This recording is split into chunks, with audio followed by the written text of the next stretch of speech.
नमस्ते दोस्तों, मेरा नाम पंचम राठौड़ मेरा नाम है दीपक परमार। और हमारे चैनल का नाम है एडबार। उम्मीद करते हैं आपको हमारा लास्ट वीडियो पसंद आया होगा, जो कि इंडियन पीनल कोड पे था, और उससे पहले हमने कॉन्स्टिट्यूशन ऑफ इंडिया पे भी बनाया। हम ये यूट्यूब सीरीज़ ऑल इंडिया बार एग्जामिनेशन के प्रिपरेशन के लिए बना रहे हैं। बस एक रिवीजन सीरीज़ ही है ये। इतना इन डेप्थ में नहीं जा रहे हैं, लेकिन उतना जा रहे हैं कि ताकि लोगों को समझ में आ जाए कि क्या लिखा है बैरेक्ट में, और उन्हें ये और कुछ कंसेप्चुअल चीजें जो है वो उनको समझ में आती है। हाँ, कॉन्सेप्चुअल चीज़ों में हमारा ज़्यादा फोकस रहेगा। बाकी सेक्शंस तो आप एग्जाम में, ओपन बुक एग्जाम है, आप अपने आप खोल के देख सकते हैं। और लास्ट वीडियो जो हमारा आईपीसी पे था, थोड़ा लंबा है, 1.5 घंटे का है, मगर हमने एक एक चीज़ उसमें पर्टिकुलरली डिस्कस की है, सारे कॉन्सेप्ट्स डिस्कस किए हैं, जितनी भी चीज़ें डिफाइन करनी थी वो सारी डिफाइन की गई है उसमें। और इसमें भी एविडेंस एक्ट जो है वो भी सब्सटैंशियल लॉ है, उसमें भी काफ़ी कॉन्सेप्चुअल चीज़ें हैं, तो हम वो सब चीज़ों को आज कवर करेंगे इन डेप्थ। तो शुरुआत करते हैं। आज का टॉपिक है हमारा एविडेंस एक्ट। इस सब्जेक्ट को हम छोटे छोटे चैप्टर्स में पढ़ेंगे। फर्स्ट चैप्टर प्रिलिमिनरी जो होता है, उसमें शॉर्ट टाइटल, एक्सटेंशन, डेफिनेशन और हम मे प्रिज्यूम, शैल प्रिज्यूम, कंक्लूजन प्रूफ, ये 3 चीज़ें दी गई है। आप समझ लीजिए। इसमें पहला तो जो आपको पता है, शॉर्ट टाइटल इंडिया की टेरिटरी में है। इसको जेम्स फिट्जजेम्स स्टीफन करके एक ब्रिटिश पर्सन थे, उन्होंने जब ब्रिटिश इंडिया में के टाइम पे 12 मार्च 1872 को ये स्टैट्यूट ड्राफ्ट किया था, जिसे सितंबर 1872 में एनफोर्समेंट में लाया गया। इसमें फिर हम देखेंगे इंटरप्रिटेशन क्लॉज, जो सेक्शन 3 है। सेक्शन 2 रिपीट हो चुका है तो हम नहीं पढ़ेंगे वो। और इसमें देखना है फर्स्ट डेफिनेशन जो है वो कोर्ट की है। कोर्ट कुछ इसमें ज़्यादा समझना नहीं कि जहाँ पे जज या मजिस्ट्रेट बैठते हैं वो कोर्ट है, ठीक है। यही सिंपल चीज़ है। सारे जजेस या फिर मजिस्ट्रेट या फिर कोई भी ऐसा person who is legally authorise to take evidence, वो सभी लोग जो है वो कोर्ट की डेफिनेशन में आएंगे, एक्सेप्ट आर्बिट्रेटर्स। आगे हम देखते हैं फैक्ट। फैक्ट एक ऐसी चीज है जो कि आप अपनी 5 इंद्रियों यानी कि सेंसेस से परसीव कर सकते हैं, जैसे कि स्मेल, हियर, सी, स्पीक और टच। ये 5 चीजों से अगर आप किसी चीज को परसीव कर रहे हैं तो वो फैक्ट की डेफिनेशन में आएगा। और एक मेंटल कंडीशन भी हमारा एक फैक्ट। इलस्ट्रेशन में हम देखेंगे दैट अ मैन हर्ड और saw something is a fact. किसी इंसान ने कोई चीज देखी या सुनी तो वो फैक्ट की डेफिनेशन में आएगा। फैक्ट एंड इशू वो होते हैं जो एक प्रोसीडिंग के जो मेन इशू है उसे प्रूव या डिसप्रूव करता है। वो कोई चीज, कोई फैक्ट एग्जिस्ट करता है या नहीं करता है, वो बताता है, वो कंक्लूड कर सकते हैं उसमें से, तो वो फैक्ट एंड इशू हुआ। और रिलेवेंट फैक्ट वो हुआ जो ऐसे फैक्ट एंड इशू से रिलेटेड हो, या वो ये उसको सपोर्ट करने वाले जो सारे फैक्ट्स हैं वो रिलेवेंट फैक्ट हुए। एक एग्जांपल से समझेंगे कि अगर दीपक ने मेरा मर्डर कर दिया, जैसे हम लास्ट वीडियो में मैं ही मर रहा था, तो इस वीडियो में मैं ही मरूंगा लगता है। तो दीपक ने पंचम का मर्डर कर लिया। अब ये इशू है कि क्या दीपक ने पंचम का मर्डर किया। तो फैक्ट एंड इशू है कि क्या दीपक ने चाकू से पंचम को मारा, क्या दीपक प्रेजेंट था जहां पे पंचम की मौत हुई थी, क्या पंचम मारा गया, इंटेंशन था पंचम को मारने का।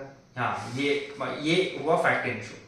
ये सारे फैक्ट एंड इश्यूज है। और रिलेवेंट फैक्ट क्या होगा कि क्या कि दीपक का और पंचम का किसी प्रॉपर्टी को लेके झगड़ा हो रहा था, क्या हमारे बीच कोई एनिमिटी थी या फिर हम कुछ झगड़ा करते थे, इससे हमारा एक दूसरे के प्रति बिहेवियर कैसा था, ठीक है। ये सारी जो चीजें हैं ये सारी होगी रिलेवेंट फैक्ट, ठीक है।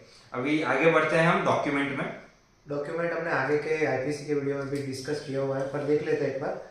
तो डॉक्यूमेंट एक ऐसी चीज़ है जो एक्सप्रेस या फिर डिस्क्राइब करती है अपॉन एनी सब्सटेंस। पत्थर, कागज, कुछ भी हो सकता है। लेटर्स, फिगर्स और मार्क्स में अगर आप कुछ भी चीज़ डिस्क्राइब करते हैं एक्सप्रेसली तो उसको हम डॉक्यूमेंट कहेंगे। फिर आगे आती है डेफिनेशन एविडेंस की।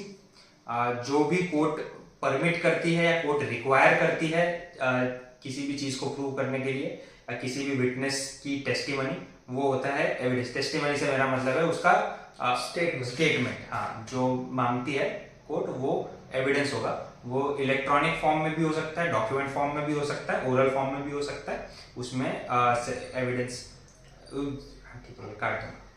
आगे की डेफिनेशन की तरफ हम बढ़ते हैं, जो कि है प्रूव्ड, डिस्प्रूव्ड और नॉट प्रूव्ड। अगर आप कोर्ट के समक्ष कोई फैक्ट प्रेजेंट करते हैं और कोर्ट मान लेती है कि ये फैक्ट एग्जिस्ट करता है, तो हम तो कहेंगे कि ये फैक्ट प्रूव्ड है।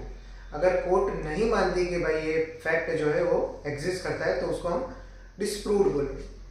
और अगर कोर्ट कंफ्यूज कि ये फैक्ट प्रूव्ड भी नहीं है तो या फिर डिस्प्रूव्ड भी नहीं है, तो उसको नॉट प्रूव्ड की डेफिनेशन में हम गिनेंगे। आगे इंडिया की डेफिनेशन दी गई है। India means the territory of India including state of Jammu and Kashmir.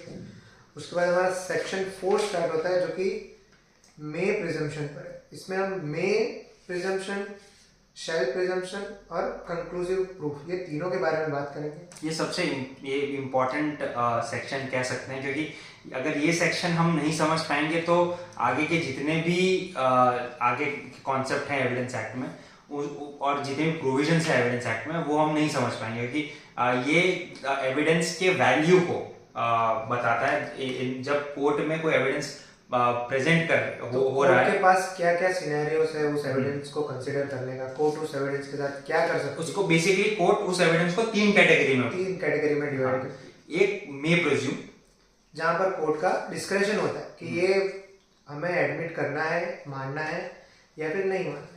और एक है शेल प्रिजम्पशन, जहां पर कोर्ट को ये चीज माननी ही पड़ेगी क्योंकि ये एक्ट के द्वारा प्रोवाइड है। और कंक्लूसिव प्रूफ का मतलब है कि कोई चीज जो है वो फाइनली प्रूव हो चुकी है, तो कोर्ट को उसको रिकॉग्नाइज करना पड़ेगा।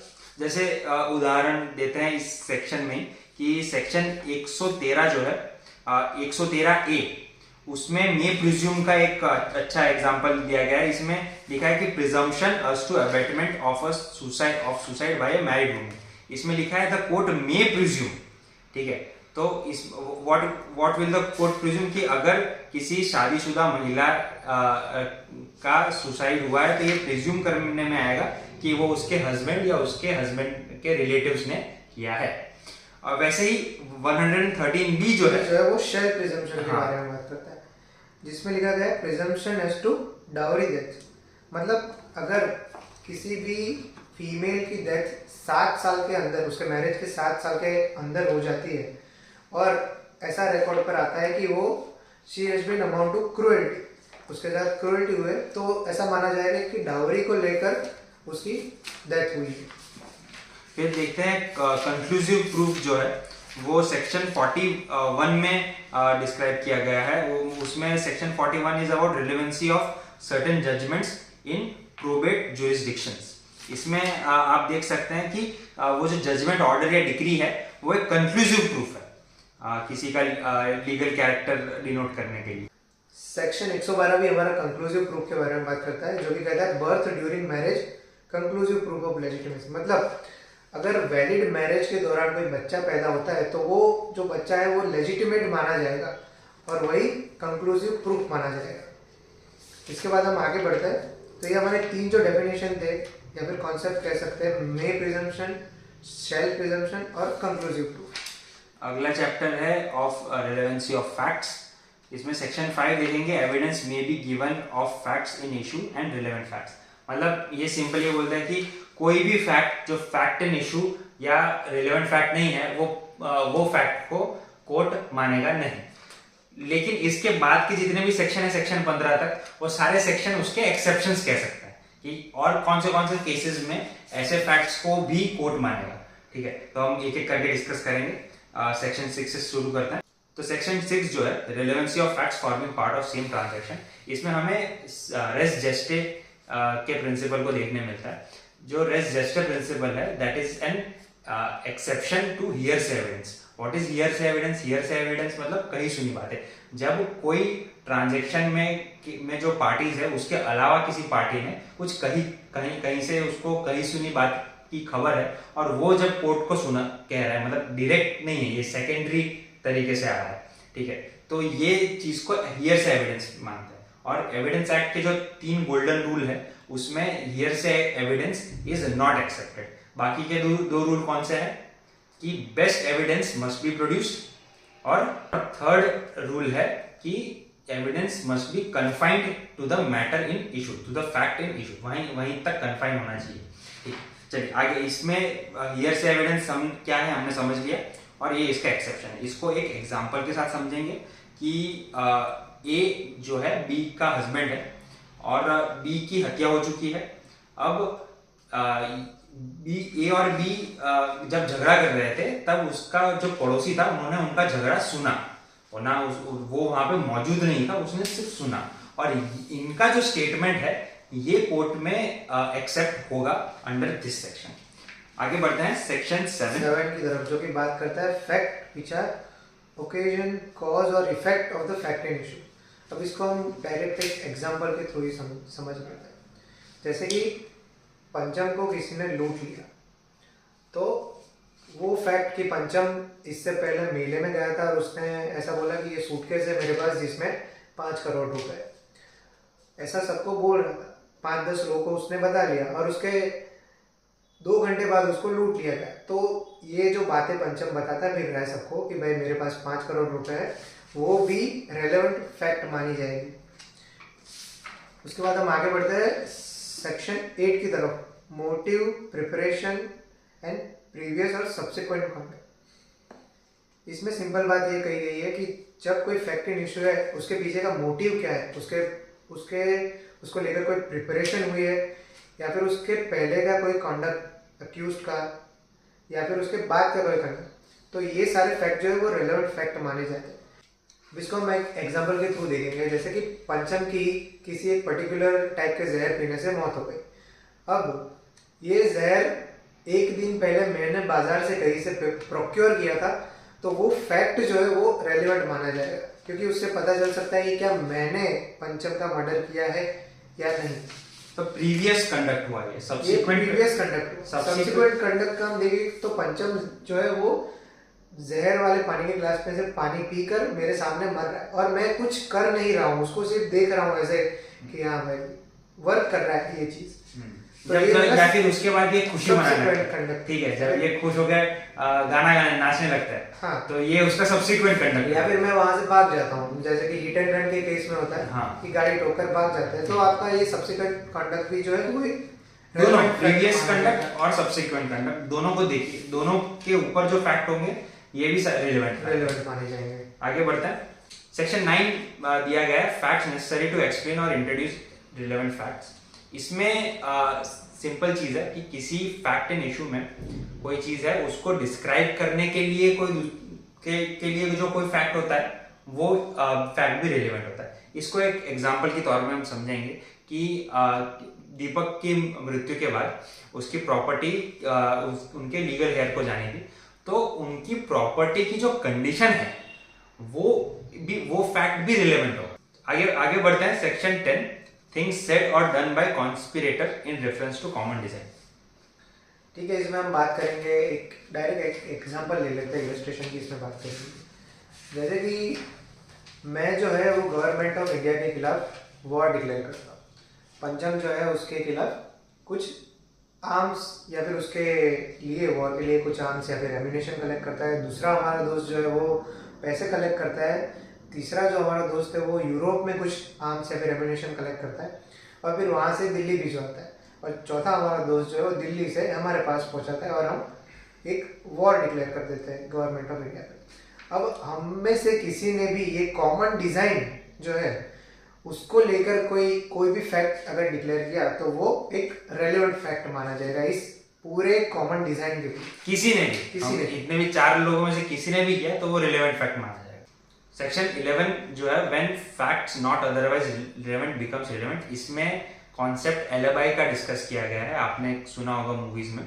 तो ये इसमें यही होता है कि जब कोई फैक्ट है वो फैक्ट इन इशू से इनकंसिस्टेंट होता है तो वो फैक्ट भी रिलेवेंट होगा। जैसे कि पंचम का मर्डर हो जाता है और मुझे इसमें इंक्लूड किया जाता है इस सस्पेक्टेड लिस्ट में, तो मैं कहता हूँ कि भाई मैं तो ये जो टाइम पे मर्डर हुआ वहाँ उस एग्जैक्ट टाइम पे मैं एनिमल मूवी देख रहा, तो मेरा एनिमल मूवी देखना ये किसी चीज़ के लिए रेलेवेंट नहीं है, ये मेरा नॉर्मल रूटीन है या फिर कुछ भी कह लो, तो otherwise that would be irrelevant. पर इस केस में जब जहाँ पर मैं सस्पेक्ट हूँ, तो तब ये फैक्ट जो है मेरा मूवी देखने जाना इसी पर्टिकुलर टाइम पे वो रिलेवेंट बन जाए। हाँ, तो इसके लगती सारी चीजें, वो मूवी की टिकट, उस शो में दूसरे लोगों का विटनेस, वो सारी चीजें रिलेवेंट हो जाएगी। सीसीटीवी कैमरा का फुटेज, ये सब रिलेवेंट हो जाएगा। चलिए आगे बढ़ते हैं हम। Section 12, in suits for damages facts tendering to enable court to determine amount are relevant. तो ऐसे कोई फैक्ट जो कोर्ट को डैमेज का जो अमाउंट है वो डिटरमाइन करने के लिए हेल्प करते हैं, तो वो सारे फैक्ट जो है वो रेलेवेंट बन जाते हैं। बिल्कुल। Section 13, facts relevant with right और कस्टम इज इन क्वेश्चन। तो इसमें ये देखना है कि किसी ट्रांजैक्शन, राइट और कस्टम के ऊपर कोई फैक्टिंग इशू है कि क्या ये राइट सही है या नहीं। तो उसमें हमें देखना है कि कोई फैक्ट है, कोई डॉक्यूमेंट है जो वो राइट है उसको सपोर्ट कर रहा है, ठीक है। तो वैसे वो सारी चीजें जो है होगी वो रेलेवेंट होगी। इसमें एग्जांपल देते हैं कि किसी दीपक के फोर फादर्स फिशिंग करते थे एक तालाब में, तो उसका तो फिर राइट हुआ इस तालाब में फिशिंग करना।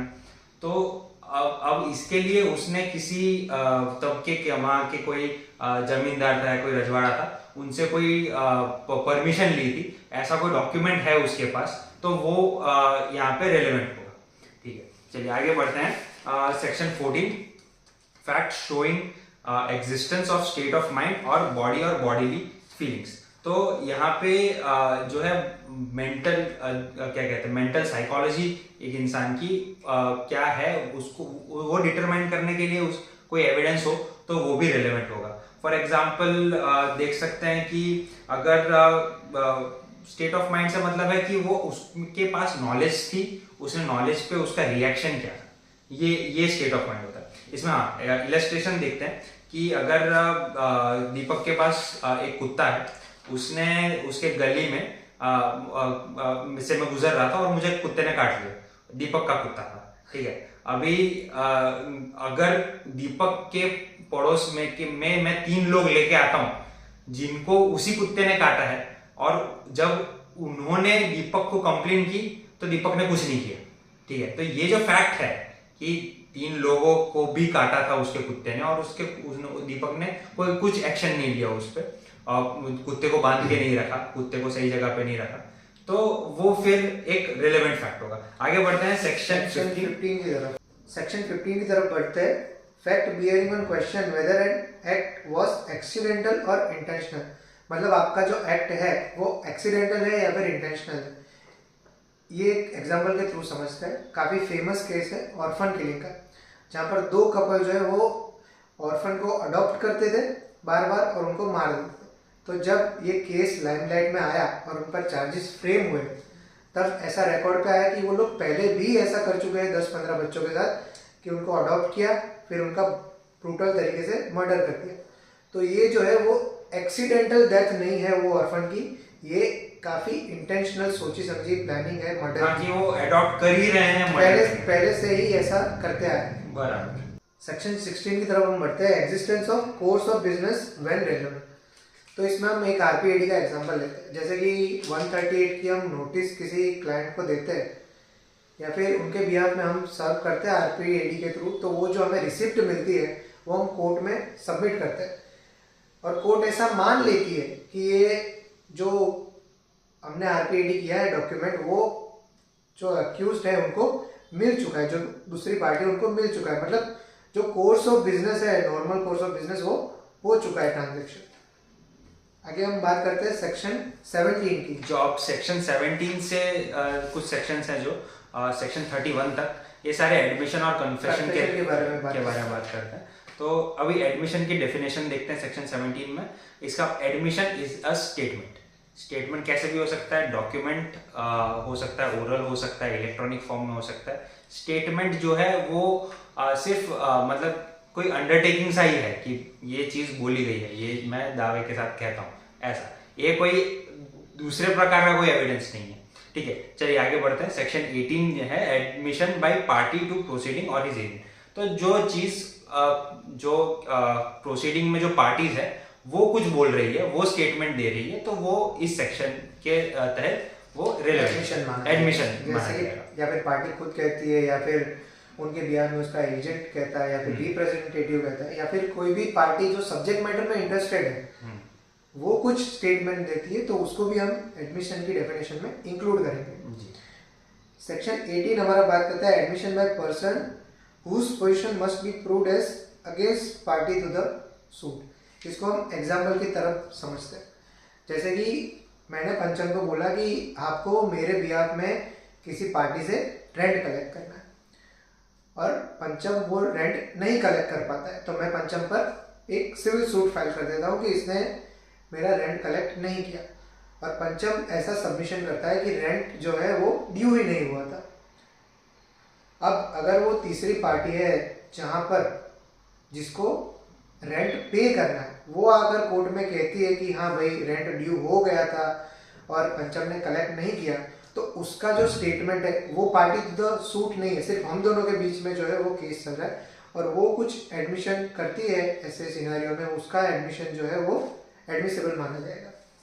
आगे हम बात करते हैं सेक्शन 20 की, जो कि बात करता है admission by person expressly refer to by party to the suit. मतलब कि अगर दोनों पार्टीज में से कोई बोल रहा है कि हाँ, इस इंसान को पता है, इनको रेफर करता है कि हाँ इनसे पूछ लो, ये सब ये जानता है इसके बारे में, और वो रेफरेंस के थ्रू कोई एडमिशन आता है तो वो भी एक एडमिशन माना जाएगा। तो section 21 proof of admissions against persons making them and by और ऑन देयर बिहाफ। तो इतना कॉम्प्लिकेटेड टाइटल है, मगर इसमें जो कंटेंट है इसका बहुत सिंपल है कि अगर मैं कुछ एडमिट करता हूँ और वो एडमिशन जो है मेरे हित में ही होता है, मैं पार्टी टू द सूट हूँ, ठीक है, तो फिर वो admission as it is admit नहीं, मतलब वो statement as it is admit नहीं कर दिया जाएगा। आगे बढ़ते हैं सेक्शन 22 की तरफ, जो कि बात करता है when oral admission as to content of document are relevant. तो जो भी ओरल अगर हम एडमिशन देते हैं किसी डॉक्यूमेंट के रिलेटेड, तो वो कब एडमिसिबल माना जाएगा? तो ये एडमिशन जो है वो कोई पार्टी करती है जो एंटाइटल्ड है इसके बारे में एडमिशन करने के लिए, तो तब वो माना जाएगा। या फिर उसको लेकर ऐसी दुविधा है कि ये जेन्युइन है या नहीं, तो तब उसको बनाने वाले का जो ओरल एडमिशन है वो एडमिट किया जाएगा। जैसे कि रेप के केस में हम देखते हैं कि मेडिकल रिपोर्ट जो है वो काफ़ी बार डिफेंस लॉयर जो है वो एडमिट नहीं करते, कहते हैं कि ये जो है वो डॉक्यूमेंट जेन्युइन नहीं है, तो उसके लिए फिर ओरल एडमिशन के लिए फिर वो जिसने मेडिकल ऑफिसर को बुलाते हैं, तो फिर उसका जो ऑन रिकॉर्ड ऑन ओथ जो एडमिशन है या फिर स्टेटमेंट है, तो एक सेकेंडरी एविडेंस से उस बेसिकली जो प्राइमरी एविडेंस है उसको सेकेंडरी एविडेंस से सपोर्ट करते हैं, बिल्कुल, और फिर उसको एडमिट किया जाता है। सेक्शन 23 हमारा बात करता है admission in civil cases when relevant. तो जैसे कि हमारा सिविल केस में कोई एक्सप्रेसली बात हो चुका है कि ये जो डॉक्यूमेंट है उसको हम as an admission as an evidence court में नहीं एडमिट करेंगे, तो अगर हम ऐसा करते हैं तो वो जो डॉक्यूमेंट है वो एडमिट या फिर एडमिसिबल नहीं माना जाएगा। ऐसे कॉन्ट्रैक्ट में लिख दिया है कि this is not for judiciary purpose, this is not a legal document, ठीक है, तो फिर उसको लेके आप एडमिट नहीं कर सकते। आगे बढ़ते हैं section 24 confession caused by inducement, threat और promise when irrelevant in criminal proceeding. तो क्रिमिनल प्रोसीडिंग में जब अक्यूज्ड को क्या कहते हैं धमका के या फिर उसको थोड़ा कोई उसके ऊपर एक मानसिक डर बना के उससे कोई एडमिशन करवाया है कोर्ट में, तो वो फिर मतलब उसको एडमिसिबल नहीं माना जाएगा।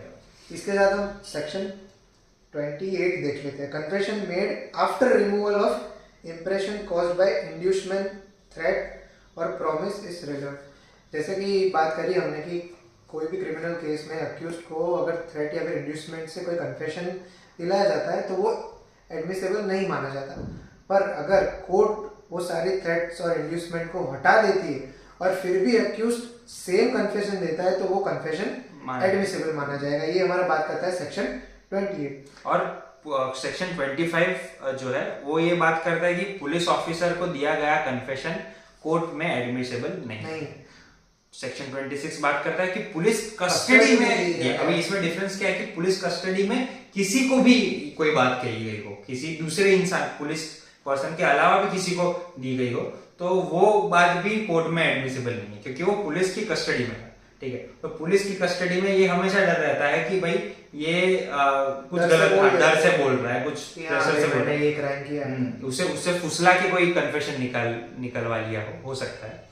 सेक्शन 27 हमारा आगे बात करता है how much of information received from accused may be proved. मतलब जैसे कि अगर कन्फेशन पुलिस को दे दिया, फिर पुलिस कस्टडी में दे दिया, तो उसको हम एडमिसिबल नहीं मानेंगे, पर उसको एडमिसिबल कब माना जाएगा, जब उस कन्फेशन से कोई रिकवरी या फिर डिस्कवरी होती है। जैसे कि मैंने कन्फेशन दे दिया पुलिस में कि मैंने पंचम को चाकू से मार दिया, तो ये जो है वो कोर्ट में एडमिसिबल नहीं माना जाएगा। पर अगर मैं कहता हूँ कि ये पंचम को चाकू मैंने मार कर ये जगह पर चाकू छुपा दिया है, और अगर वो चाकू पुलिस डिस्कवर करके लेके आके कोर्ट में सबमिट करती है, तो फिर मेरा कन्फेशन जो है वो एडमिसिबल माना जाएगा। वो डिस्कवरी होती है, तो डिस्कवरी में अक्यूज्ड की बात से ही पुलिस को जाना है, किसी और की बात से वो डिस्कवरी हुई तो वो फिर माना नहीं जाएगा, तो फिर मेरा कन्फेशन नहीं हुआ। ये आप नोट कीजिएगा, सेक्शन 27 काफी इंपॉर्टेंट है प्रैक्टिस पॉइंट ऑफ व्यू से। आगे बढ़ते हैं सेक्शन 29, टाइटल है confession otherwise relevant not to become irrelevant because of promise of secrecy etcetera. तो इसमें जो है अक्यूज्ड को या तो बहला के या तो कुछ तो किस तरह से उससे कोई बात निकलवा ली गई हो, ठीक है, ये जानते हुए, और ये इसको पता नहीं है कि भाई ये चीज कोर्ट में यूज करी जाएगी या नहीं करी जाएगी, फिर भी वो चीज रिलेवेंट होगी और वो कन्फेशन ऐसे वो कन्फेशन माना ना जाए, ऐसी चीज नहीं हो सकती। बेसिकली जो टाइटल में क्या लिखा है ना, वो थोड़ा सा डबल नेगेटिव फॉर्म में लिखा है कि confession otherwise relevant not to become irrelevant. ठीक है, तो ये not to become irrelevant double negative हुआ, तो उसमें मतलब वो जो कन्फेशन है वो कोर्ट में माना जाएगा। सेक्शन 30 हमारा आगे बात करता है consideration of proved confession affecting person making it and others jointly under trial for the same offense। इसकी सिंपल डेफिनेट, ये टाइटल्स काफ़ी इसमें कंफ्यूजिंग दिए गए हैं, पर हम अगर इलस्ट्रेशन से देखें तो मैं और पंचम जो है वो जॉइंटली ट्राइड किए गए हैं मर्डर के लिए। अब उसमें से मैं जो है कन्फेशन कर देता हूँ कि हाँ, मैंने और पंचम ने मिलकर किसी तीसरे इंसान का मर्डर किया था, तो मैं अपने लिए कन्फेशन दे सकता हूँ, सिर्फ पंचम के लिए नहीं दे सकता। कि मैं ऐसा कह सकता हूँ कि मैंने इस इंसान का मर्डर किया था। अगर मैं कहता हूँ कि मैंने और पंचम ने किया था, तो पंचम लायबल नहीं होगा मेरे कन्फेशन के लिए। आगे हमारा सेक्शन 31 बात करता है एडमिशन नॉट कंक्लूसिव प्रूफ में स्टॉप। आगे हमारा सेक्शन 31 बात करता है admission not conclusive proof but में स्टॉप। मतलब मेरा जो कन्फेशन है वो कंक्लूसिव प्रूफ नहीं माना जाएगा, वो एंड नहीं होगा वो किसी भी चीज़ का, पर उसको एक एज एन एस्टॉपल यूज कर सकते हैं कि हाँ, आपने ये कन्फेस किया था, तो अब आप मुकर नहीं सकते। आगे बढ़ते हैं, अगले टॉपिक जो है डाइंग डिक्लेरेशन, सेक्शन 32 में दिया गया है। डाइंग डिक्लेरेशन बोलते हैं, लेकिन इस सेक्शन में सिर्फ डेथ नहीं, इनकैपेसिटी टू गिव एविडेंस वो वहाँ पे मौजूद नहीं है, वो मिल नहीं रहा कोई इंसान, तो उसकी जो कही हुई या उसकी कोई उससे दिया गया हुआ जो कोई एविडेंस है वो रिलेवेंट है, और उसके प्रोविजंस दिए कि कब कब रिलेवेंट है। जब वो उस इंसान की डेथ, अगर वो मर गया है तो, और उस इंसान की डेथ के ऊपर कोई फैक्ट बताता है, कुछ इन्फॉर्मेशन देता है, मरता हुआ आदमी कभी झूठ हाँ नहीं बोलता। ऐसा कहते हैं मर, ये डाइंग डिक्लेरेशन 32(1), ठीक है।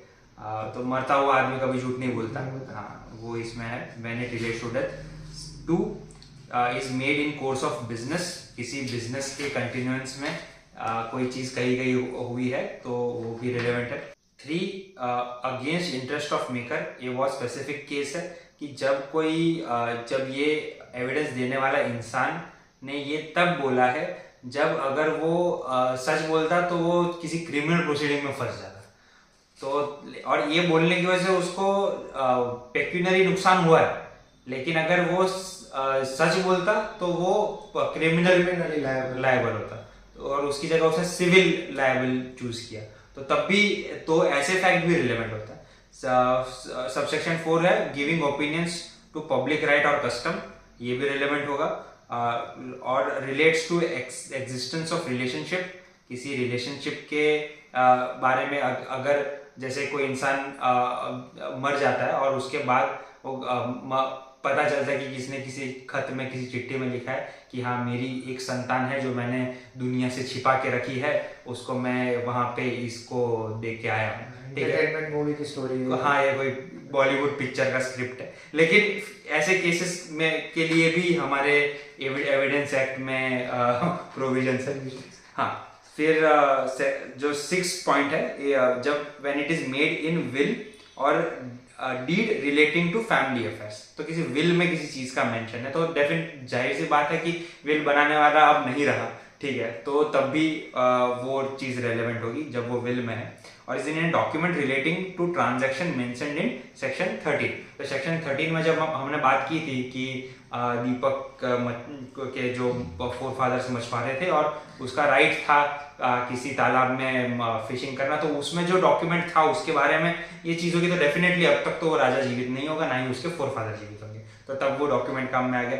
फिर आते हैं 8th पॉइंट में, when it is made by several persons and expresses feelings relevant to matter in question, कि बहुत सारे लोग एक ही चीज कह रहे हैं और वो चीज काफी इंपॉर्टेंट है जानने के लिए कि किसी इंसान क्या मनोचिकित्सा क्या था, वो इंसान क्या महसूस कर रहा था तब जब और वो वैसे स्टेटमेंट्स भी रिलेवेंट होंगे। फिर आगे बढ़ते हैं सेक्शन 33 में, relevancy of certain evidence for proving in subsequent proceeding the truth of facts therein stated, मतलब एक बार पहले प्रोसीडिंग में कोई एविडेंस लेके आ गए हैं और अब वो एक बार उस इंसान ने एविडेंस दे दिया, उस इंसान ने डॉक्यूमेंट्री भी दे दिया, उस इंसान ने बोल भी लिया और उसका क्रॉस एग्जामिनेशन भी हो गया, ठीक है।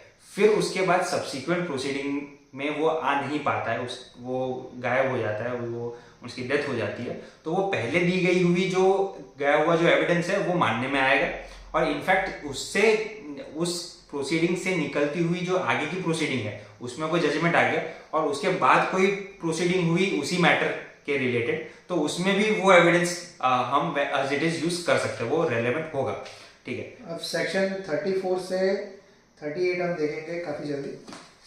इसमें 34 बात करता है entries in books of account including those maintained in an electronic form when relevant.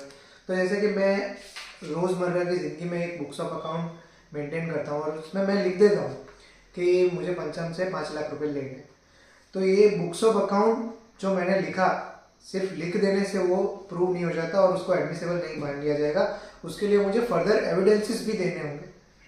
इसके लिए आप इलस्ट्रेशन जो इसमें दिया गया है वो भी देख सकते हैं।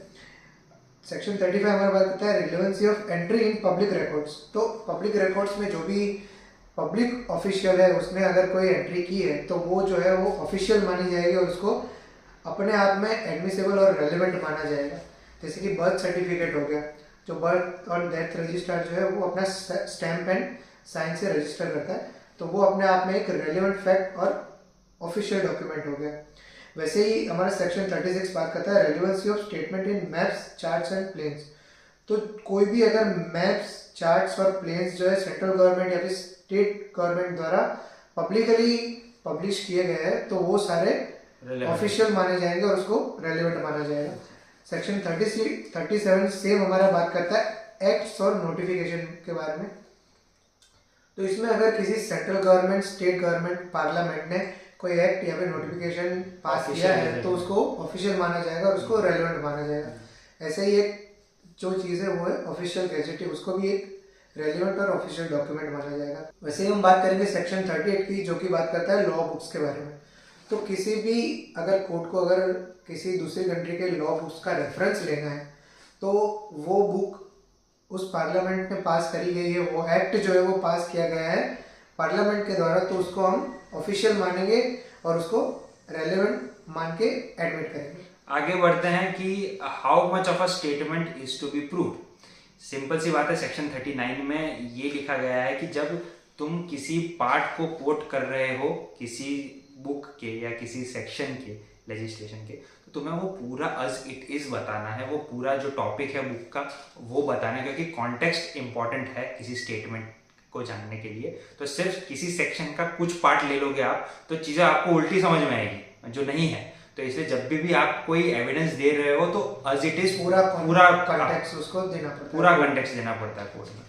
तो आगे बढ़ते हैं, सेक्शन 40 से लेके 44 तक जजमेंट्स कब रिलेवेंट होते हैं उसके ऊपर है। सेक्शन 40 जो है previous judgment relevant to bar suit, तो कब कोई पहले का जजमेंट रिलेवेंट होगा आगे किसी प्रोसीडिंग को रोकने के लिए, स्टॉप करने के लिए, वो सेक्शन 40 में दी गया है। सेक्शन 41 है relevancy of certain judgements in probate extra jurisdiction, मतलब ऐसे कोई केसेस हो, फॉर एग्जांपल प्रोबेट मतलब विल के रिलेटेड, मैट्रिमोनियल शादी के रिलेटेड, एडमिरल्टी मतलब मैरिटाइम रिलेटेड या इंसॉल्वेंसी के रिलेटेड, तो वैसे कोई जजमेंट होंगे तो वो रिलेवेंट होंगे।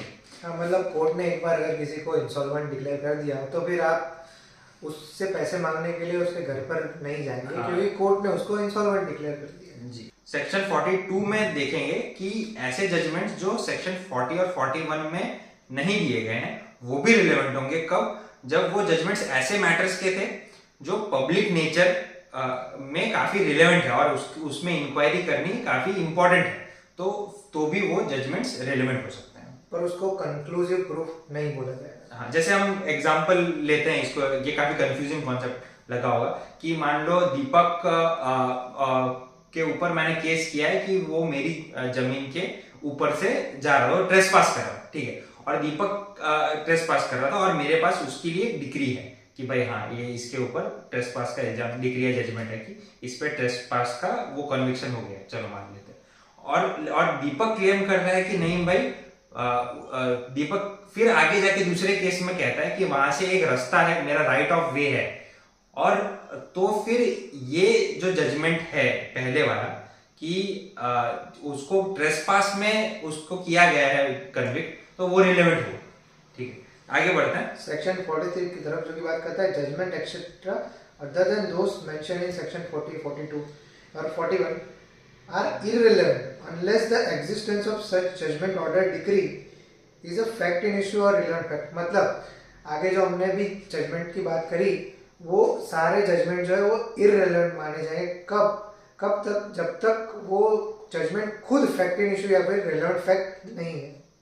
आगे हम बढ़ते हैं सेक्शन 44 की तरफ, जो की बात करता है फ्रॉड और कोल्यूजन इन ऑब्टेनिंग जजमेंट और इनकम्पिटेंसी ऑफ कोर्ट में भी प्रूव। ये तो जाहिर सी बात है, अगर किसी जजमेंट को बनाने में कोर्ट मतलब कोई प्रोसीजर फॉलो नहीं किया गया है या फिर कुछ फ्रॉड या कुछ मिसचिफ या फिर उससे ऑब्टेन किया है जजमेंट, तो एडवर्स पार्टी जो है वो दूसरा सूट फाइल करके भी ये प्रूव कर सकती है कि हाँ भाई ये इंसान ने फ्रॉड करके ये जजमेंट ऑब्टेन किया है, और तब वो जजमेंट रिलेवेंट होगा। फिर आगे देखते हैं सेक्शन 45 से लेके 51 तक, जो है ओपिनियंस ऑफ थर्ड पर्सन, मतलब एक्सपर्ट ओपिनियंस या थर्ड पार्टी ओपिनियंस के बारे में बात करते हैं। सेक्शन 45 जो है ओपिनियंस ऑफ एक्सपर्ट, मतलब एक्सपर्ट का डेफिनेशन बेसिकली देता है कि इंट्रोड्यूस करता है इस कॉन्सेप्ट को इस स्टैट्यूट। कौन से पॉइंट पे ओपिनियन ले सकते हैं, तो उसमें फॉरेन लॉ, साइंस, आर्ट या फिर हैंडराइटिंग, फिंगरप्रिंट, ऐसे कुछ सब्जेक्ट है जिस पर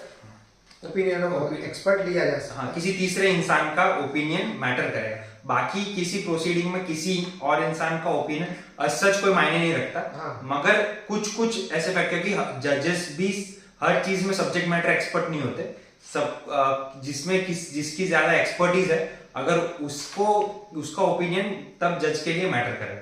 ठीक है, अभी आगे बढ़ते हैं सेक्शन 45A में इलेक्ट्रॉनिक एविडेंस में। तो जब कोई इलेक्ट्रॉनिक एविडेंस को परखा जा रहा है तो तब किसी टेक्निकल पर्सन की एक्सपर्टीज लेनी रिलेवेंट होगी।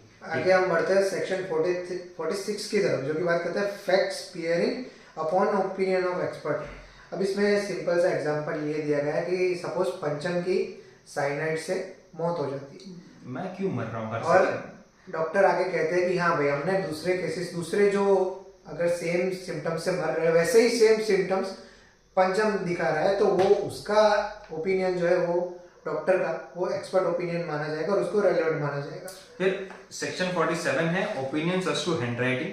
तो किसी की हैंडराइटिंग परखने के लिए अगर किसी एक्सपर्ट को बुलाया जा रहा है तो या तो वो एक तो हैंडराइटिंग एक्सपर्ट, उसने बहुत सारी हैंडराइटिंग्स देखी हो, या तो वो उस इंसान की हैंडराइटिंग रोजमर्रा की जिंदगी में रोज देखता था। जैसे फॉर एग्जांपल अगर मेरी हैंडराइटिंग की जांच करानी है तो मेरे असिस्टेंट को बोल सकता है कि हाँ ये रोज इसकी हैंडराइटिंग देखता था, इसे पता होगा कि मेरी हैंडराइटिंग कैसी है, जो पंचम की हैंडराइटिंग से फेमिलियर। ठीक है, आगे बढ़ते हैं। Section 47A opinion to electronic signature, मतलब इसमें जो इलेक्ट्रॉनिक सिग्नेचर प्रोवाइड कर रही है सर्टिफाइंग अथॉरिटी जो है उसका ओपिनियन है वो रेलेवेंट माना जाएगा।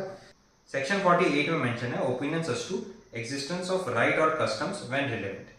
तो जब किसी राइट या कस्टम की बात की गई है तो वो राइट और कस्टम्स के ऊपर जिसको पता होगा, जो कोई बड़े बुजुर्ग होंगे, किसी गांव में कोई परंपरा चल रही है तो किसी बुजुर्ग को, किसी पंडित को, उन सब के ओपिनियंस लिए जाएंगे। आगे बढ़ते हैं सेक्शन 49 में opinions as to usages of such tenets when relevant. तो फॉर एग्जांपल किसी पर्टिकुलर ऑर्गेनाइजेशन है, उसमें कोई कॉन्स्टिट्यूशन है उनका, तो उन सब में फिर वो वहां की उस संस्था के मेंबर्स को एक्सपर्ट की तरीके बुला सकते हैं कि या फिर उनके जो सीनियर मेंबर्स होंगे उस संस्था के या किसी ऑर्गेनाइजेशन के, तो उनको बुला सकते हैं उसके लिए।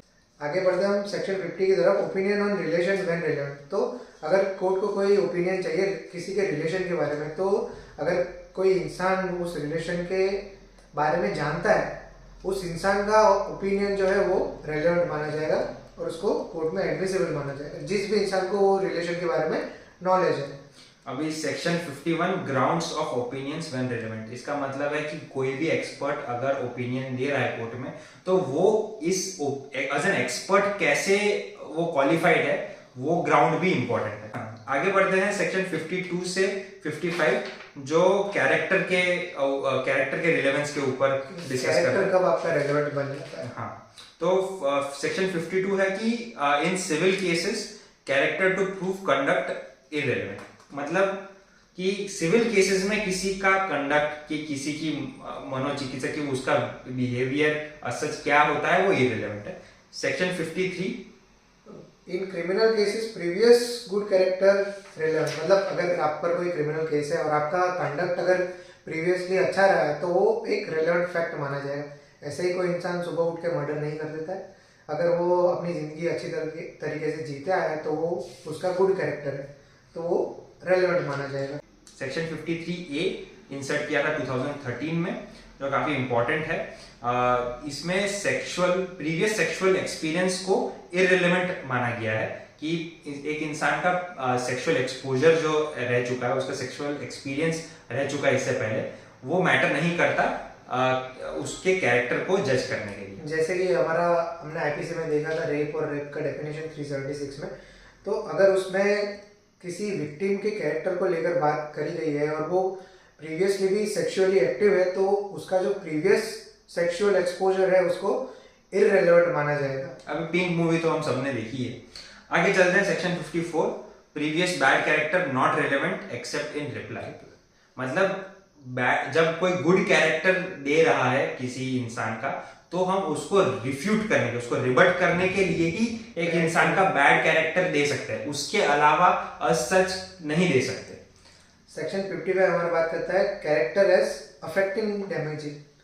सेक्शन 55 हमारी बात करता है कैरेक्टर एज अफेक्टिंग डैमेजेस, मतलब कोर्ट जो है वो आपका कैरेक्टर कंसीडर कर सकती है डैमेजेस ग्रांट करने से पहले या फिर डैमेजेस आपको भरवाने से पहले। बढ़ते हैं हम अगले पार्ट में जो कि है ऑन प्रूफ। यहाँ पे सेक्शन 56 से 58 तक facts which need not to be prove, कौन से फैक्ट्स जो प्रूव करने की जरूरत नहीं है।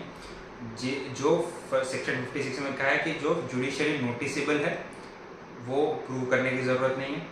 फिर सेक्शन 57 है facts of which court must take judicial notice, मतलब वो सारे फैक्ट जिसकी कोर्ट नोटिस ले रहा है वो प्रूव करने की जरूरत नहीं है। जैसे कोई भी लॉ है या फिर पब्लिक एक्ट्स है या फिर कोई भी पार्लियामेंट्री प्रोसीडिंग्स है या फिर उसमें 10-12 चीजें दी गई है, आप एक बार पढ़ लेंगे तो क्लियरिटी आ जाएगी। आगे हम देखते हैं section 58 facts admitted need not to be prove, मतलब जो हो चुके एक बार एडमिट, कोर्ट ने एडमिट कर लिए एक बार, उसको प्रूव करने की जरूरत नहीं। जब अगर कोर्ट मांगती है तो आपको फिर उसमें प्रूफ देना पड़ सकता है। आगे बढ़ते हैं अगले चैप्टर में जो है ओरल एविडेंस पे। सेक्शन 59 और 62 ही है इसमें। वो ओरल एविडेंस क्या होता है, जो चीज़ें किसी इंसान ने परसीव की है और वो मौखिक रूप में कोर्ट में प्रेजेंट होके उसके ऊपर ओरल टेस्टिमनी दे रहा है, ओरली बोल रहा है अपना स्टेटमेंट, तो वो हो गया ओरल एविडेंस। ठीक है, फिर आगे बढ़ते हैं चैप्टर 5 जो कि डॉक्यूमेंट्री एविडेंस की बात करता है।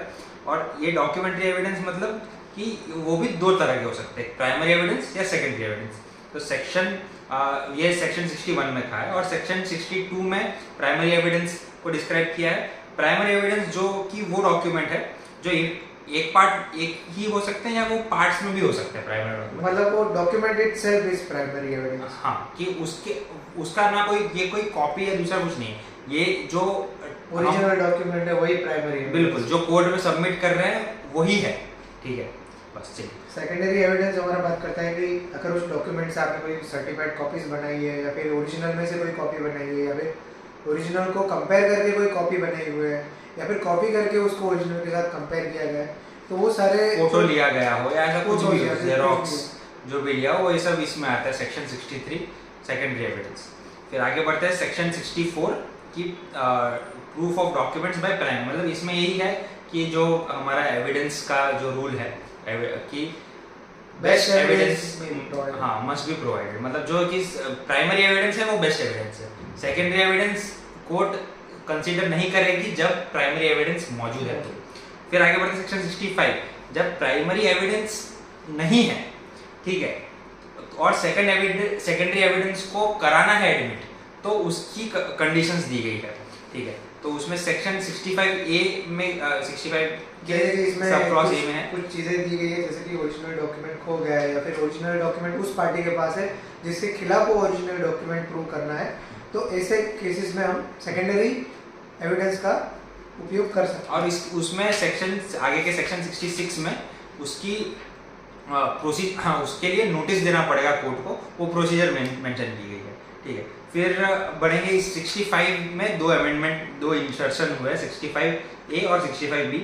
65A इलेक्ट्रॉनिक एविडेंस की बात करता है और 65B उस इलेक्ट्रॉनिक एविडेंस के फॉर्म को बताता है कि उसमें 65B में ये दिया गया है कि जब कोई एविडेंस दे रहे हैं तो वो एक कंप्यूटर डिवाइस में है, तो कंप्यूटर डिवाइस भी सबमिट करना पड़ेगा। वो कंप्यूटर डिवाइस की मालिकी होनी चाहिए उस पार्टी की जो वो एविडेंस एडमिट करना चाहती है, और अगर नहीं है तो किसकी ओनरशिप है उस पे, वो सारी चीज़ें भी बतानी पड़ेगी साथ में जब ये इलेक्ट्रॉनिक एविडेंस दे रहे हैं। तो 65B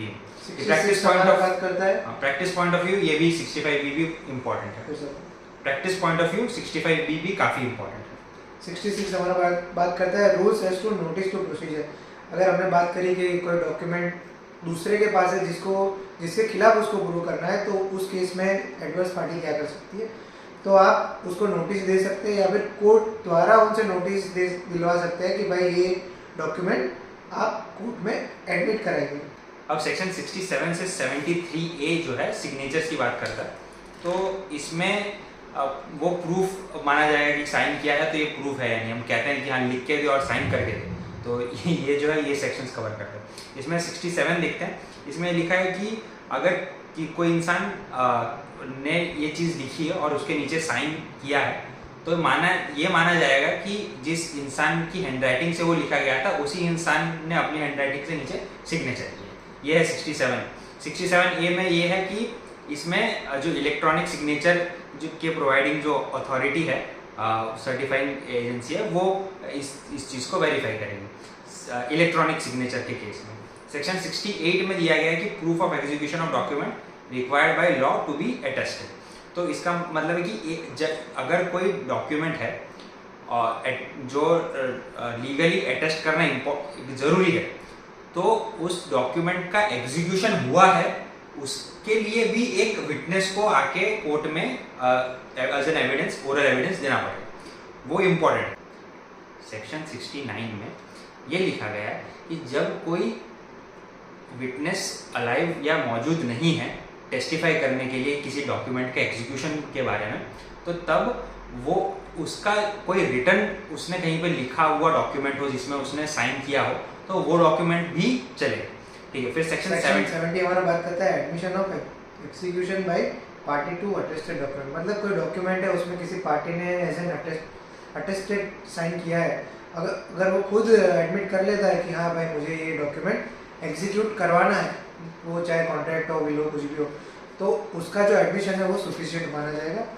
फिर आगे बढ़ते हैं सेक्शन 71 की तरफ। प्रूफ जब वो जो विटनेस है वो डिनाई कर देता है कि भाई नहीं ये एग्जीक्यूशन तो नहीं हुआ, ठीक है, तब फिर दूसरे एविडेंस ला सकते से ये बात करी गई है सेक्शन 71 में। हाँ, वरना रिक्वायर्ड नहीं है। सेक्शन 72 में बात की गई है proof of document not required by law to be attested. अगर कोई डॉक्यूमेंट रिक्वायर्ड नहीं है बाय लॉ उसको अटेस्ट करने के, तो उसको प्रूव किया जा सकता है एज एन अनअटेस्टेड डॉक्यूमेंट। ठीक, फिर आगे बढ़ते हैं सेक्शन 73, जहाँ पे सिग्नेचर, सील, स्टैम्प का कंपैरिजन करने के लिए कोर्ट खुद से भी कह सकती है कि भाई आप इधर आ जाओ, साइन करो इस पे, हम ये दोनों साइन देखकर मैच कर लेंगे कि ये सही है या फिर नहीं, आपकी साइन है या नहीं, या फिर आपकी हैंडराइटिंग है या नहीं। और सेक्शन 73A है proof as to verification by digital signature. तो वो डिजिटल सिग्नेचर में भी जो सर्टिफाइंग अथॉरिटी है उससे कंसल्ट करके वो देखा जाएगा कि ये उसकी सिग्नेचर है या नहीं। ठीक है, अभी आगे बढ़ते हैं अगले सेक्शंस में जो पब्लिक डॉक्यूमेंट्स के बात कर रहे हैं। सेक्शन 74 जो है पब्लिक डॉक्यूमेंट्स कौन कौन इशू कर सकता है, sovereign authority, second official bodies या ट्रिब्यूनल, या third public officers, legislative, judiciary या एग्जीक्यूटिव के कोई भी मेंबर्स। और कौन हो सकता है कि कोई पब्लिक रिकॉर्ड रखा गया हो प्राइवेट डॉक्यूमेंट्स का, ठीक है, कोई लाइब्रेरी हो, पब्लिक लाइब्रेरी हो, या फिर कोई पब्लिक रिपोजिटरी हो, तो कोई रजिस्ट्री हो, तो वहाँ उसके जो डॉक्यूमेंट है वो भी पब्लिक रिकॉर्ड हो। फिर प्राइवेट डॉक्यूमेंट मतलब जो भी डॉक्यूमेंट पब्लिक डॉक्यूमेंट नहीं है वो सारे प्राइवेट डॉक्यूमेंट। हाँ, ये सेक्शन 75 में प्राइवेट डॉक्यूमेंट। सेक्शन 76 बात करता है certified copies of public document. मतलब कोई भी पब्लिक डॉक्यूमेंट की आप सर्टिफाइड कॉपीज निकलवाते हैं, उस पर स्टैंप लगवाते हैं, तो वो सर्टिफाइड कॉपीज हो जाएगी उस डॉक्यूमेंट की, पब्लिक डॉक्यूमेंट। सेक्शन 77 बात करता है proof of documents by production of certified copies. तो जब सर्टिफाइड कॉपीज दी गई है तो वो भी पब्लिक डॉक्यूमेंट ही माना जाएगा, certified copies of public documents को। फिर आगे बढ़ते हैं सेक्शन 78 जो है proof of other official documents. तो और कौन से ऑफिशियल डॉक्यूमेंट्स हो सकते हैं कि किसी लेजिस्लेचर का जो प्रोसीडिंग हुआ, वो जो उसकी रिकॉर्डिंग्स है, वो सारी चीज़ें, एग्जीक्यूटिव्स के एक्ट के जो ऑर्डर्स हुए हैं, निकले गए हैं, वो सारी डॉक्यूमेंट्स। फिर देखते हैं म्युनिसिपल बॉडी और फॉरेन कंट्री में जो पब्लिक डॉक्यूमेंट्स होते हैं, वो सब चीज़ें जो होते हैं एक लीगल कीपर को वो उसमें एक रोल होता है, मतलब नोटरी हुए एग्जीक्यूट नोटराइज होने चाहिए, इसका मतलब। आगे बढ़ते हैं सेक्शन 79 से लेकर 90 तक, जो कि बात करता है प्रिजम्पशन एज टू डॉक्यूमेंट्स। तो इसमें सेक्शन 79 हमारा बात करता है presumption as to genuineness of certified copies. अगर कोई भी पब्लिक रिकॉर्ड है, जैसे कि सेंट्रल गवर्नमेंट या फिर स्टेट गवर्नमेंट का कोई डॉक्यूमेंट है, उसकी सर्टिफाइड कॉपीज है, तो उसका अगर प्रिजम्पशन हमने किसी कोर्ट में एडमिट किया तो कोर्ट मानेगा कि ये कॉपी जो है वो जेन्युइन है और उसको एडमिट करेगा। सेक्शन 80 में ये दिया है कि जब किसी मजिस्ट्रेट या जज ने ऑलरेडी किसी एविडेंस को एडमिट कर दिया है, ठीक है, तो फिर उसमें फर्दर और प्रूफ की जरूरत नहीं। फिर आगे देखते हैं सेक्शन 81 में, जहाँ पे लिखा है presumption as to gazettes, newspapers, private acts of parliament. ये सब चीज़ें जो है शैल प्रिज्यूम में आती है, इन सबको के लिए प्रूफ देने की जरूरत नहीं। इसको कोर्ट डायरेक्टली एडमिट कर लेगा जेन्युइन मानकर, अनलेस अदरवाइज प्रोवाइड। ठीक, चलिए फिर जाते हैं section 81A presumption as to चीज़ें बातें करी गई है इलेक्ट्रॉनिक फॉर्म में। फिर सेक्शन 82 इतना इम्पोर्टेंट नहीं है, वो इंग्लैंड में एडमिसिबल डॉक्यूमेंट्स की बात करते हैं। और सेक्शन 83 है प्रिजम्पशन एज टू मैप्स और plans made by authority of government. जो हमने शुरुआत में जब कहा था कि शैल के उसमें डेफिनेशन में हमने डिस्कस किया था कि ये मैप्स, प्लान्स, ये सब जो चीज़ें होती है अथॉरिटी, गवर्नमेंट अथॉरिटी से अगर सर्टिफाइड है तो फिर वो भी मान लिया जाएगा। फिर 84 में बात करेंगे presumption as to collection of laws and reports of decision. जो भी AIR या फिर SCC, ऑल इंडिया रिपोर्टर, जो भी लॉज या फिर कोई भी लॉ कमीशन का रिपोर्ट है, उसको भी ये ऐसा माना जाएगा कि ये जेन्युइन है और एक्यूरेट है और उसी तरह उसको एडमिट कर लिया जाएगा। आगे के सेक्शन में वैसे ही वेरियस डॉक्यूमेंट्स की बात करी है, specifically power of attorney, electronic agreements, फिर ये सब चीज judicial, foreign judicial records, books, maps, charts, telegraphic messages, electronic messages, हाँ ये सब चीज़ें स्पेसिफिकली दी है। तो ये सारी चीज़ें हमको individually section two section discuss करने की ज़रूरत नहीं है। सीधा आ जाते हैं सेक्शन 90 पे। इसमें एक प्रिजम्पशन दिया है कि जब कोई डॉक्यूमेंट 30 साल से पुराना है, उसको साइन किए हुए 30 साल से ज़्यादा हो चुका है, तो कोर्ट उसे एज इट इज मान लेगी। उसके लिए फिर उसके जो अटेस्टर को बुलाने की जरूरत नहीं है। सेकेंडरी एविडेंस उसके लिए देने की कोई ज़रूरत नहीं है। सेम चीज़ें 90A में बात करी गई है इलेक्ट्रॉनिक रिकॉर्ड्स के लिए, जिसमें 5 साल का कुछ 5 साल का टाइम लिमिट दिया गया। तो आगे बढ़ते हैं हम चैप्टर 6 की तरफ, जो कि बात करता है एक्सक्लूजन ऑफ ओरल और डॉक्यूमेंट्री एविडेंस। इसमें हम पहले सेक्शन 91 देखेंगे, जो कि बात करता है evidence of terms of contract, grants and other disposition of property reduce to form of document. इसमें सिंपल इलस्ट्रेशन हम देख लेते हैं कि अगर कोई कॉन्ट्रैक्ट जो है वो कुछ लेटर्स में डिवाइड किया गया है, तो हर एक लेटर को आपको प्रूव करना है। अगर कॉन्ट्रैक्ट में लिखा गया है कि हम 3 बिल ऑफ एक्सचेंज से ये कॉन्ट्रैक्ट पूरा करेंगे, तो आपको सिर्फ एक ही बिल ऑफ एक्सचेंज को प्रूव करने की ज़रूरत है, बाकी बिल ऑफ एक्सचेंज जो है वो अपने आप प्रूव्ड माने जाएंगे।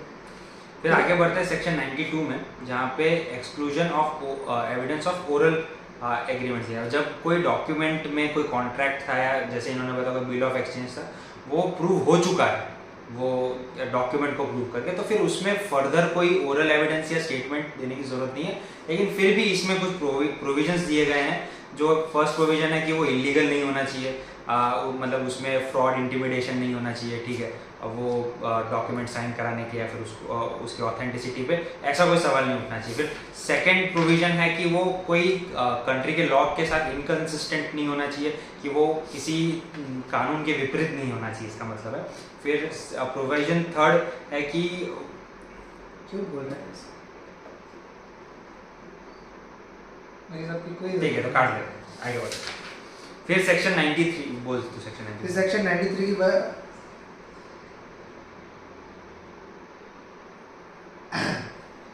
फिर हम सेक्शन 93 की तरफ बढ़ते हैं, जो कि बात करता है exclusion of evidence to explain और अमेंड एम्बिग्यूअस डॉक्यूमेंट। मतलब अगर डॉक्यूमेंट में ही कोई एम्बिग्यूटी दी गई है, तो उसके लिए आप एविडेंस नहीं दे सकते बाद में। जैसे कि इसमें इलस्ट्रेशन दिया गया है कि A agrees in writing to sell a horse to B for 1000 और 1500। ठीक है। इसमें हम एक इलस्ट्रेशन से देखेंगे। इसमें हम एक इलस्ट्रेशन देखेंगे, जैसे कि मैंने पंचम को कहा है कि मैं अपना घोड़ा 1000 या फिर 1500 में पंचम को बेचूंगा। अब 1000 या फिर 1500 ये कोई डिफाइंड टर्म नहीं है, तो मैं उसके बाद प्रूव नहीं दे सकता कि मैंने 1000 बोला था या फिर 1500 बोला था। एम्बिग्यूटी मतलब कि क्लैरिटी नहीं है। हाँ। आगे हम बढ़ते हैं सेक्शन 94। अस्पष्ट आगे बढ़े, आगे बढ़ते हैं। आगे बढ़ते सेक्शन 94 की तरफ, जो कि बात करता है exclusion of evidence against application of document to existing fact. मतलब इसमें इलस्ट्रेशन से अगर हम समझे कि मैंने पंचम को बात करी कि भाई मैं अपनी 100 बीघा जमीन जो बड़ोड़ा में है वो तुझे बेच दूंगा 100 एंड 100 प्राइस में। अब मैं उसके लिए प्रूव नहीं, मैं उसके लिए एविडेंस नहीं दे सकता कि पंचम मैंने 100 बीघा जमीन की तो बात की थी, पर वो बड़ोड़ा में नहीं है, वो बांद्रा में, तो उसके लिए मैं फिर एविडेंस नहीं दे सकता। सेक्शन 95 की तरफ बढ़ते हैं, जो कि बात करता है evidence has to document unmeaning in reference to existing fact. इसका टाइटल काफ़ी वियर्ड सा है, तो हम डायरेक्ट इलस्ट्रेशन देखेंगे कि मैंने पंचम को बोला कि भाई मेरा कलकत्ता में एक घर है जो मुझे तुझे 100 एंड 100 प्राइस पर बेचना है। अब ऐसा मालूम होता है कि मेरा घर जो है वो कलकत्ता में है ही नहीं, वो हावड़ा में है, जो कि ऑलरेडी पंचम के पोजीशन में जब ये डीड साइन हुई। तो इसके बारे में मैं एविडेंस दे सकता हूँ कि भाई मैंने कलकत्ता वाले घर की बात करी थी, हावड़ा वाले घर की बात नहीं करी थी। तो सेक्शन 96 बात करता है कि जब लैंग्वेज में सेवरल पर्सन से ऑब्जेक्ट की बात की गई हो, तो उस केस में एविडेंस देना पड़ेगा कि कौन सी स्पेसिफिक चीज़ की बात की गई है। फॉर एग्जांपल, मैंने दीपक को घोड़े देने का कुछ कॉन्ट्रैक्ट किया है, तो अब मेरे पास तो 3-4 घोड़े हैं, तो मैंने कौन से घोड़े देने का उसको किराए पे देने की बात की गई है, वो मैंने स्पेसिफाई नहीं किया, तो वो उसके ऊपर मैं एविडेंस दे सकता हूँ कि भाई मैं इन घोड़ों की बात कर रहा था, इन घोड़ों की बात नहीं कर रहा था। आगे देखते हैं सेक्शन 97 में, ये और भी कंफ्यूजिंग है। इसमें दिया गया है कि जब दो फैक्ट्स हो रहे हैं, सेट ऑफ फैक्ट्स, दो सेट ऑफ फैक्ट्स है, और उसमें से कौन से फैक्ट के बारे में बात हो रही है ये नहीं पता चल रहा, तब भी एविडेंस दिया जा सकता है। मैं इसका एग्जांपल देता हूँ कि दीपक ने मुझे बोला है कि उसकी अहमदाबाद में कोई प्रॉपर्टी है जो किसी अंकुर नाम के आदमी के कब्जे में है। तो मैं जाऊँ तो मैं गया अहमदाबाद में, देखी तो वहाँ पे उसकी दीपक की जमीन तो है, लेकिन वो अंकुर के कब्जे में नहीं है, वो किसी अर्जुन के कब्जे में है। तो फिर मुझे और फिर मैं गया दूसरी जगह दाहोद गया, वहाँ पे मैंने देखा कि वहाँ पे दीपक की प्रॉपर्टी है और वो अंकुर के कब्जे में। तो अभी इनमें दो फैक्ट हो रहे हैं और दो काफी सिमिलर चीजें हो रही है। अब इसमें से दीपक किस फैक्ट की बात, किस जमीन की बात कर रहा है? एक जमीन अहमदाबाद में, वहां पे ये अहमदाबाद से ही हुआ, एक जमीन अंकुर के कब्जे में। तो कौन सी जमीन की बात कर रहा था भाई दीपक, वो हमें कैसे पता चलेगा? वो उसके लिए हम एविडेंस देंगे। चलिए आगे बढ़ते हैं सेक्शन 98। तो सेक्शन 98 में है कि evidence as to meaning of illegible characters. Illegible मतलब जो पढ़ने में या समझ में नहीं आ रहे हैं, तो उस केस में भी हमें फर्दर एविडेंस देने की जरूरत पड़ेगी।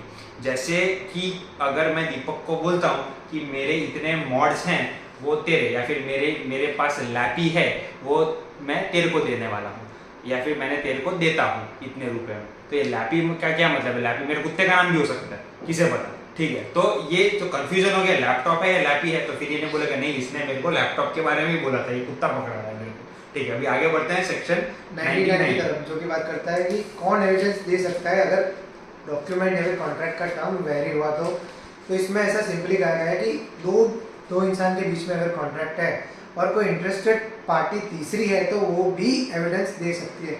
जैसे कि मैंने पंचम को बोला कि पंचम मैं तेरे से 100 टन कॉटन लूँगा, तेरे को पैसे दूंगा और वो कॉटन जो है तू पहुँचा देना ये इंसान के गोडाउन पे।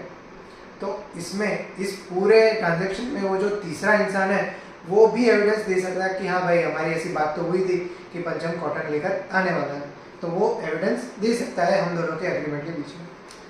आगे हमारा बात करते हैं सेक्शन 100, जो कि बात करता है सेविंग्स। मतलब इसमें ऐसा कहा गया है कि इंडियन सक्सेशन एक्ट में जो भी विल्स की बात करी गई है उस पर ये वाला चैप्टर जो है चैप्टर 6 वो अप्लाई नहीं होगा। आगे देखते हैं part 3 of Indian evidence act, जो कि production and effect of evidence के बारे में। इसमें 101 सेक्शन से लेके 114A सेक्शन तक बर्डन ऑफ प्रूफ के बारे में बात की गई। सेक्शन 101 बर्डन ऑफ प्रूफ को बताता है कि वो क्या है, कि जो कोर्ट में एडमिसिबल एविडेंस है वो किस पार्टी की जिम्मेदारी है प्रूव करना, तो वो बर्डन ऑफ प्रूफ है। जैसे कि मैं चाहता हूँ कि कोर्ट ये फैक्ट को बिलीव करे कि ये भाई एग्जिस्ट करता है ये फैक्ट, तो मेरी जिम्मेदारी हुई वो फैक्ट प्रूव करने की। और सेक्शन 102 में कहा गया है कि अगर वो फैक्ट प्रूव नहीं होता तो जिसका नुकसान होगा, ठीक है, जिसके खिलाफ जो केस जजमेंट डिग्री या फिर ऑर्डर पास होगा, वो उसकी जिम्मेदारी है वो फैक्ट प्रूव करना। आगे बढ़ते हैं सेक्शन 103 की तरफ, burden of proof as to particular fact. तो इसमें एक पर्टिकुलर फैक्ट की बात करी गई है। अगर जो भी चाहता है कि कोर्ट ये पर्टिकुलर फैक्ट एग्जिस्ट करता है वो माने, तो बर्डन ऑफ प्रूफ उस इंसान पर आता है जो पर्टिकुलर फैक्ट की बात कर रहा है कि कोर्ट माने। आगे हम बात करते हैं सेक्शन 104 की, जो कि बात करता है burden of proving fact to be prove to make evidence admissible. तो इसमें ये कहा गया है कि अगर मुझे कोई चीज़ प्रूव करने के लिए, कोई फैक्ट प्रूव करने के लिए दूसरा फैक्ट भी प्रूव करना पड़ेगा, तो वो भी मेरी ही जिम्मेदारी है वो फैक्ट प्रूव करने की। फॉर एग्जांपल अगर मुझे किसी का डाइंग डिक्लेरेशन प्रूव करना है तो मुझे ये भी प्रूव देना पड़ेगा कि हाँ वो इंसान मर चुका है और मरने से पहले उसने ये कहा था, वो फिर प्रूव करना पड़ेगा।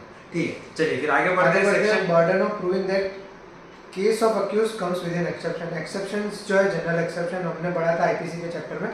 तो अगर आपका केस या फिर अक्यूज का केस जो है वो जनरल एक्सेप्शन में फॉल करता है तो वो प्रूव करने की जिम्मेदारी जो है वो अक्यूज की होगी, ना कि जो विक्टिम है या फिर सरकार है उसकी। आगे बढ़ते हैं हम सेक्शन 106 की तरफ, जो कि बात करता है burden of proving fact specially with in knowledge. जिसके पास वो फैक्ट का स्पेशल नॉलेज होगा वही वो फैक्ट को प्रूव करेगा, वो बात करता है सेक्शन 106। आगे बढ़ते हैं सेक्शन 107 में, जहाँ की burden of proving death of a person known to be alive within 30 years. तो इसका मतलब कि 30 साल के दरमियान में कोई इंसान, सबको पता है कि भाई ये जिंदा है और कोई बोल रहा है कि नहीं ये तो मर चुका है, तो बर्डन उस पे आता है कि वो इंसान मर चुका है, वो प्रूव करे।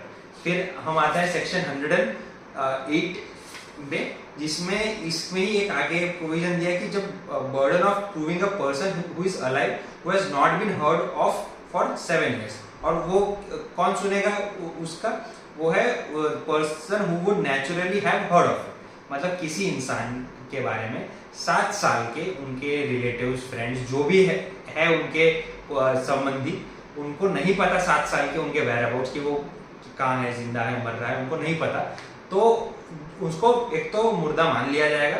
और अगर कोई कह रहा है कि नहीं वो जीवित है, तो वो उसके ऊपर बर्डन ऑफ प्रूफ है कि वो ये प्रूव करे कि हाँ भाई वो जिंदा है। आगे देखते हैं सेक्शन 109, 110 और 111 में एक मंत्र याद करके चलो, जो बोलता है उस पे ही बर्डन ऑफ प्रूफ होता है। ठीक है, कि अगर आप कोई चीज बोल रहे हो तो आप पे वो बर्डन ऑफ प्रूफ है कि उसे प्रूव करो, आपकी जिम्मेदारी है वो प्रूव करना। जैसे कि सेक्शन 109 में बात किया गया है कि पार्टनर, लैंडलॉर्ड, टेनेंट, प्रिंसिपल या फिर एजेंट के रिलेशन के बारे में। तो इसमें जो इंसान ऐसा कहता है कि भाई हम पार्टनर नहीं है या फिर लैंडलॉर्ड नहीं है या फिर टेनेंट नहीं है, तो वो नहीं है बोलने वाला इंसान जो है उस पर बर्डन ऑफ प्रूफ आएगा वो रिलेशन को डिनाई करने का। जब ये प्रूव हो चुकी, जब ये सबने देख चुके हैं कि भाई ये इस पार्टनरशिप या इस रिलेशनशिप में थे, या फिर ये घर में रह रहे थे लैंडलॉर्ड टेनेंट थे, या फिर जो भी चीज़ है। फिर आगे देखते हैं 110 section, burden of proof of ownership, मतलब अगर कोई ओनर बनने का क्लेम कर रहा है तो वो प्रूव करेगा। 111 good faith in transaction where one party is in relation of active confidence. तो इसमें अगर कोई एक पार्टी क्या है, एक एक्टिव कॉन्फिडेंस में है कि आपने कोई एक्टिव कॉन्फिडेंस में ट्रांजैक्शन किया है, तो वो बर्डन ऑफ प्रूफ आप पर है वो ट्रांजैक्शन को प्रूव करने का कि भाई हाँ मैंने ये एक्टिव कॉन्फिडेंस में कि मैंने गुडविल, मैंने सच्ची श्रद्धा, निष्ठा और सद्भाव से ये ट्रांजैक्शन किया है। हाँ, तो यूजुअली ये गुडविल का जो कॉन्सेप्ट है, मतलब कि मेरी एक रेपुटेशन है और वो रेपुटेशन को प्रूव करनी है आपको। अब आगे देखते हैं सेक्शन 111A में कुछ प्रिजम्पशन, कुछ सर्टेन ऑफेंसेस के लिए दिए गए हैं। जैसे किसी एरिया में डिस्टर्बेंस या वायलेंस का माहौल है, तो अगर कोई इंसान उस जगह पे गया है और उस टाइम पे था जब ये जो एक्सप्लोजिव्स वगैरह यूज़ किए जा रहे थे, उस 1 महीने के दौरान में था, वो 1 महीने तक चल रहा है वो वायलेंस, और वो उस 1 महीने के दौरान में वहाँ उस जगह पे गया था और वो वहाँ पे उस जगह पे मौजूद था जहाँ पे ये वायलेंस और ये सब चीज़ें हो रही थी, तो ये मान लिया जाएगा कि वो उस वायलेंस का पार्ट है। फिर देखते हैं आगे एक और 112 जो कि बात करता है birth during marriage conclusive proof of legitimacy. ये हमने बात करी थी मे, शेल और कंक्लूसिव प्रूफ जब हमने बात करी थी सेक्शन 4 में, तब इसमें ऐसा कहा गया कि अगर कोई भी बच्चा जो वैलिड मैरिज के ड्यूरिंग पैदा होता है तो वो लेजिटिमेट चाइल्ड माना जाएगा, या फिर तब पैदा होता है जब दोनों पति पत्नी का डाइवोर्स हो चुका है और 280 दिन के जो गैप है उसमें पैदा होता है तो वो भी लेजिटिमेट माना जाएगा। अब उसको इलेजिटिमेट प्रूव करने के लिए हस्बैंड को या फिर वाइफ को जो भी अनलेजिटिमेसी क्लेम कर रहा है उसको ये प्रूव करना रहेगा कि हम दोनों का एक दूसरे से कोई भी एक्सेस नहीं था। आगे हम बात करते हैं proof of secession of territory. इसमें ऐसी बात करी गई है कि ऑफिशियल गैजेट में, जो कि बहुत पहले था, ब्रिटिश कॉलोनी के टाइम, कुछ टेरिटरी ब्रिटिश की इंडिया के या फिर आजू बाजू के जो प्रिंसली स्टेट है उनके नाम कर दी गई है, तो वो जो ऑफिशियल गैजेट है उसको हम कंक्लूसिव प्रूफ मानेंगे। फिर 113A सेक्शन, इसमें मे प्रिज्यूम, जैसे हमने डिस्कस किया था, वो मे प्रिज्यूम का डेफिनेशन डिस्कस करते वक्त हमने किया था कि यहाँ पे अगर किसी शादीशुदा महिला के 7 साल के पीरियड में, शादी के पहले 7 साल में अगर उसका वो सुसाइड से वो आत्महत्या कर देती है, तो ये माना जाएगा कि ये उसके हस्बैंड या उसके रिलेटिव ने करवाया है। ठीक है, फिर आगे जाते हैं section 113B, presumption as to dowry death. वैसे ही सिमिलरली डाउरी डेथ के केस में भी जो है ये और औरत अगर के अगर जो फीमेल है या फिर वाइफ है उसकी death within the period of 7 years हो जाती है मैरिज के, तो उसको डाउरी डेथ के केस में इंक्लूड करेंगे जब ऐसा रिकॉर्ड पर आता है कि she has been amount to cruelty. Section 114 ये बात करता है कि अगर कोई भी एक्शन जो है वो किसी नेचुरल अकरेंस में हुआ है, किसी ह्यूमन कंडक्ट या फिर किसी पब्लिक या प्राइवेट बिजनेस के कंडक्ट में हुआ है, मतलब जो नेचुरली हुआ है, ये क्या कहते हैं sequence, natural sequence of events में हुई गई चीज़ है, तो वो हुई होगी, ऐसा कोर्ट मान लेती है। इसमें बहुत लंबी लिस्ट ऑफ इलस्ट्रेशंस दिए गए हैं। एक इलस्ट्रेशन अगर हम देखें तो किसी इंसान के पास चोरी का कोई सामान मिलता है तो कोर्ट दो चीज़ मान के चलती है, या तो फिर उसने चोरी की है या फिर किसी ने सामान चुरा के उसको दिया है, तो ये दो सिनेरियोज अवेलेबल होंगे कोर्ट के पास। सेक्शन 114A हमारा बात करता है presumption as to absence of consent in certain prosecution for rape. इसमें ऐसा मान लिया जाता है कि अगर किसी का रेप हुआ है तो अगर विक्टिम ने ऐसा कहा है कि मेरा कंसेंट नहीं था उस टाइम पर, तो कोर्ट ऐसा मानकर चलेगी, court shell presume that she did not consent, मतलब उसका कंसेंट नहीं था। औरत ने बोल दिया कि भाई मेरा कंसेंट नहीं था, तो कोर्ट को मानना पड़ेगा उसका कंसेंट नहीं था। आगे बढ़ते हैं चैप्टर 8 की तरफ जो कि है एस्टॉबल। तो पहले सेक्शन 115 में इसका डेफिनेशन दिया गया है। इसका सिंपल मीनिंग इतना है कि आप अपनी बात से मुकर नहीं सकते। जैसे कि पंचम मुझे कहता है कि भाई मैं तुझे 15 लाख रुपए दूंगा, इलेक्शन एक बार हो जाए, ठीक है, फिर आप अपनी बात से मुकर नहीं सकते, पर आप ठीक है, आगे की बात हम सेक्शन 116 में करेंगे। एस्टॉबल ऑफ टेनेंट एंड ऑफ लाइसेंसी ऑफ पर्सन इन पोजेशन, मतलब एक टेनेंट है और वो अपनी टेनेंसी में कंटिन्यू है, तो फिर वो ऐसा नहीं कह सकता कि भाई मैं तो आपका टेनेंट हूँ ही नहीं। वो जब वो उसका किराएदार बन के रह रहा है इतने टाइम से, तब फिर वैसे ही बिल ऑफ एक्सचेंज की बात करते हैं कि जब कोई इंसान किसी को वो चेक या बिल देता है, ठीक है, तो फिर वो मान लिया जाता है कि वो उसे अब वो फिर मुकर नहीं सकता कि नहीं मैंने तो ऐसा कुछ दिया ही नहीं था, ठीक है। फिर आगे देखते हैं चैप्टर 9 विटनेसेस। इसमें लिखा है कि कौन कौन टेस्टिफाई कर सकता है। टेस्टिफाई का मतलब गवाही देना, ठीक है, तो कौन से विटनेस टेस्टिफाई दे सकते हैं, ये लिखा है सेक्शन 118 में। सेक्शन 119 में वर्बली कम्युनिकेट जो नहीं कर पाएंगे विटनेस, उसके बारे में दिया है। सेक्शन 120 में लिखा गया है कि party to civil suit and their wife's और मतलब बेसिकली सिविल या फिर क्रिमिनल सूट जो है उसमें पार्टी वाइफ और हस्बैंड है तो दोनों टेस्टिफाई कर सकते हैं। फिर सेक्शन 121 जजेस और मजिस्ट्रेट के ऊपर है, जो कि कहता है कि कोई भी जज या फिर मजिस्ट्रेट जो है वो कंपेल नहीं किया जा सकता कोई भी स्टेटमेंट देने के लिए, अनलेस उसको हायर अथॉरिटी से ऑर्डर आए कि भाई आपको ये टेस्टिमनी देनी है। तो आगे देखते हैं सेक्शन 122 में कम्युनिकेशंस ड्यूरिंग मैरिज। शादी वैवाहिक जीवन में हस्बैंड और वाइफ के बीच में कोई बात हुई हो तो कोई भी हस्बैंड या वाइफ को कंपेल नहीं कर सकता वो कोर्ट में टेस्टिफाई करने के लिए। फिर आगे देखते हैं सेक्शन 123 जो की बात करता है evidence as to affairs of state. कोई भी पब्लिक ऑफिशियल है वो कोई भी स्टेट का रिकॉर्ड है उसको डिस्क्लोज करने के लिए कंपेल नहीं किया जा सकता। कंपेल क्या, उसको परमिशन भी नहीं दी जा सकती, जबकि जब तक उसके हेड ऑफ डिपार्टमेंट वो परमिशन ना दे दे तब तक वो उसे नहीं कहना है कुछ, वो इंफॉर्मेशन रिवील नहीं कर सकता, हाँ, कॉन्फिडेंशियल। वैसे ही आगे देखते हैं ऑफिशियल कम्युनिकेशंस होते हैं वो भी कॉन्फिडेंशियल होते हैं। फिर प्रोफेशनल कम्युनिकेशन भी कॉन्फिडेंशियल होते हैं, जो कोई वकील और उसके क्लाइंट के बीच में हुई होती है, वो भी हम आगे देखेंगे। सेक्शन 128 में privilege not waived by volunteering evidence. Section 127 जो बात करता है कि वो इंटरप्रेटर्स जो होते हैं वो भी क्या कहते हैं खुलासा नहीं कर सकते, विटनेस नहीं बन सकते किसी चीज़ के लिए, क्योंकि उन पे वो प्रिविलेज कन्वर्सेशन, ठीक है, वो जो अटर्नी और क्लाइंट के बीच में, किसी डॉक्टर और पेशेंट के बीच में जो बात हुई है वो किसी और को वो बात जानने का कोई अधिकार नहीं, वो उनकी प्राइवेसी का सवाल है। क्योंकि फिर आगे देखते हैं section 121 communication with legal adviser. जैसे मैंने कहा वकीलों के साथ जो क्लाइंट की बात होती है वो प्रिविलेज है। सेक्शन 130 हमारा बात करता है production of title deeds of witness not a party. अगर कोई विटनेस है वो पार्टी टू द सूट नहीं है तो फिर उसको कंपेल नहीं किया जा सकता कि आप अपना कोई टाइटल डीड जो है वो इस कोर्ट में प्रोड्यूस करें इस केस के रिगार्डिंग। फिर हमारा सेक्शन 131 जो है करता है। वो इलेक्ट्रॉनिक रिकॉर्ड्स की बात करता है कि अगर किसी के फोन में डिवाइस में कोई इंफॉर्मेशन है तो वो लायबल नहीं है उस चीज को डिस्क्लोज करने के लिए। तो सेक्शन 132 काफ़ी इम्पॉर्टेंट है। ये हम लॉयर लोग कई बार विटनेस को डराने के लिए यूज़ करते हैं कि कोई विटनेस से ये विटनेस अगर कोई सवाल का जवाब नहीं दे रहा, ठीक है, वो कोई एक्सक्यूज नहीं है कि भाई ये मेरे खिलाफ साबित हो सकता है, ऐसा मान के उसे एक्सक्यूज नहीं किया कर रहा है।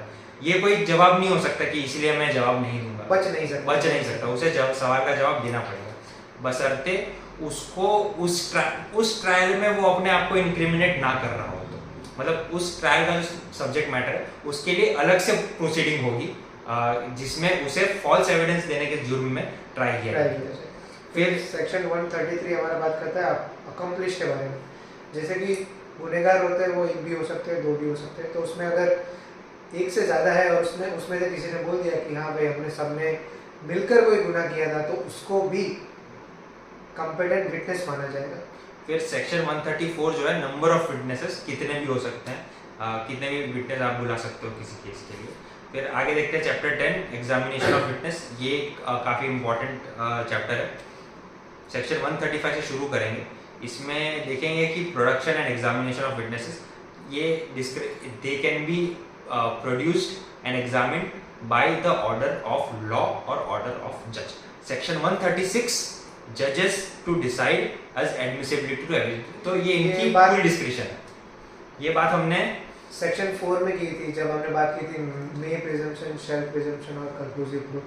तो कब कोर्ट जो है मे प्रिजम्पशन में अगर आपका एविडेंस फॉल होता है तो कोर्ट का डिस्क्रेशन है उसको मानना या फिर नहीं मानना। शेल में अगर फॉल होता है तो कोर्ट को उसको एडमिट करना पड़ेगा। अगर कंक्लूसिव प्रूफ है तो ऑब्वियसली वो खुद एक एविडेंस है। आगे हम बात करेंगे सेक्शन 137 जो कि एग्जामिनेशन इन चीफ है। एग्जामिनेशन इन चीफ मतलब examination of a witness bye a party who calls him for the examination. मतलब अगर आप बुला रहे हो इस विटनेस को, अगर ये आपका विटनेस आपके फेवर में गवाही देने के लिए आप किसी को बुला रहे हो, तो वो एग्जामिनेशन इन चीफ हुआ कि अगर और आप उससे एग्जामिनेशन ले रहे हो वो एग्जामिनेशन चीफ हुआ। सामने वाले वकील अगर उसकी एग्जामिनेशन ले रहा है तो वो क्रॉस एग्जामिनेशन। एडवर्स पार्टी अगर उसका कोई एग्जामिनेशन कर रहे हैं तो वो क्रॉस एग्जामिनेशन हुआ।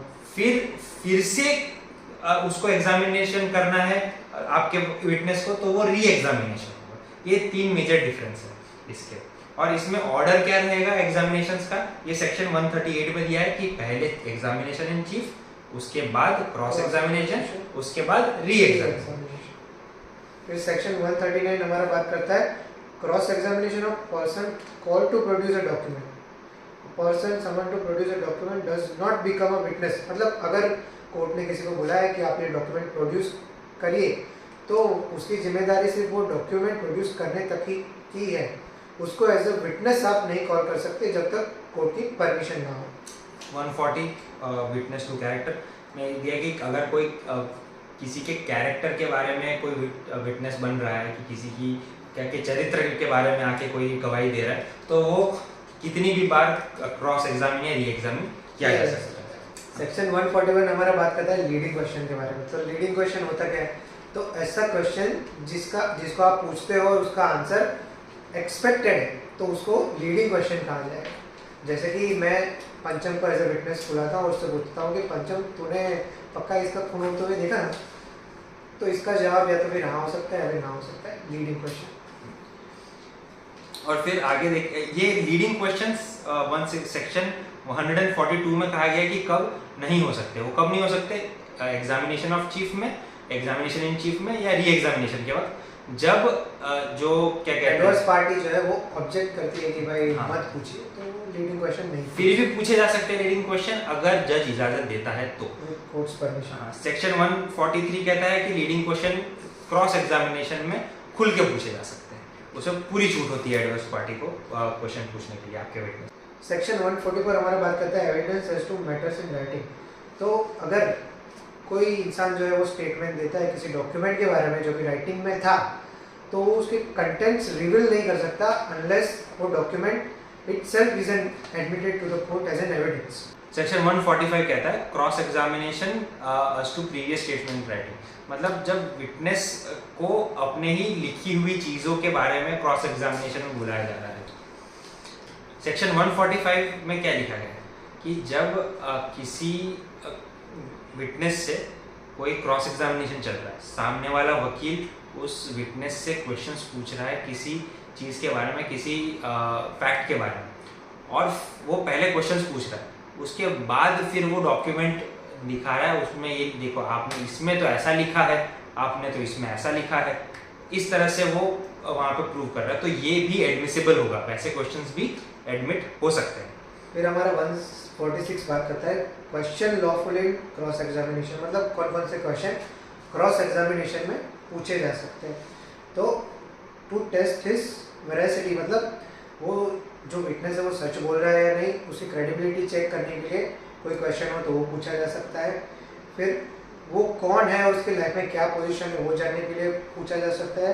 फिर उसका कैरेक्टर इंजर करने के लिए या फिर उसकी क्रेडिबिलिटी शेक करने के लिए कोई क्वेश्चन हो तो वो भी पूछा जा सकता है। पर इसमें एक प्रोविजो का पार्ट दिया गया है कि इन केस ऑफ रेप, अगर विक्टिम के कंसेंट का सवाल है तो इमोरल कैरेक्टर वाले जो क्वेश्चन है वो उनसे नहीं पूछे जा सकते, जैसे कि उसका प्रायर सेक्सुअल हिस्ट्री वगैरह।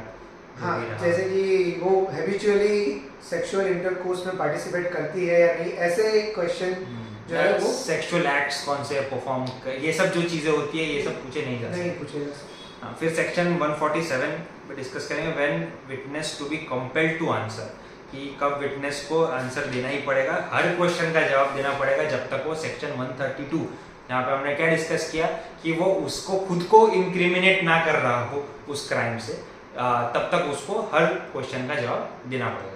ठीक है, फिर आगे देखते हैं section 148 court to decide whether when question shall be asked and when witness compelled to answer. ये एट द एंड सब डिस्क्रेशन कोर्ट का या जज का है, जज साहब बोलेंगे तब वो क्वेश्चन पूछा जा सकता है, अगर बोलेंगे नहीं पूछा जा सकता तो नहीं पूछा जा सकता।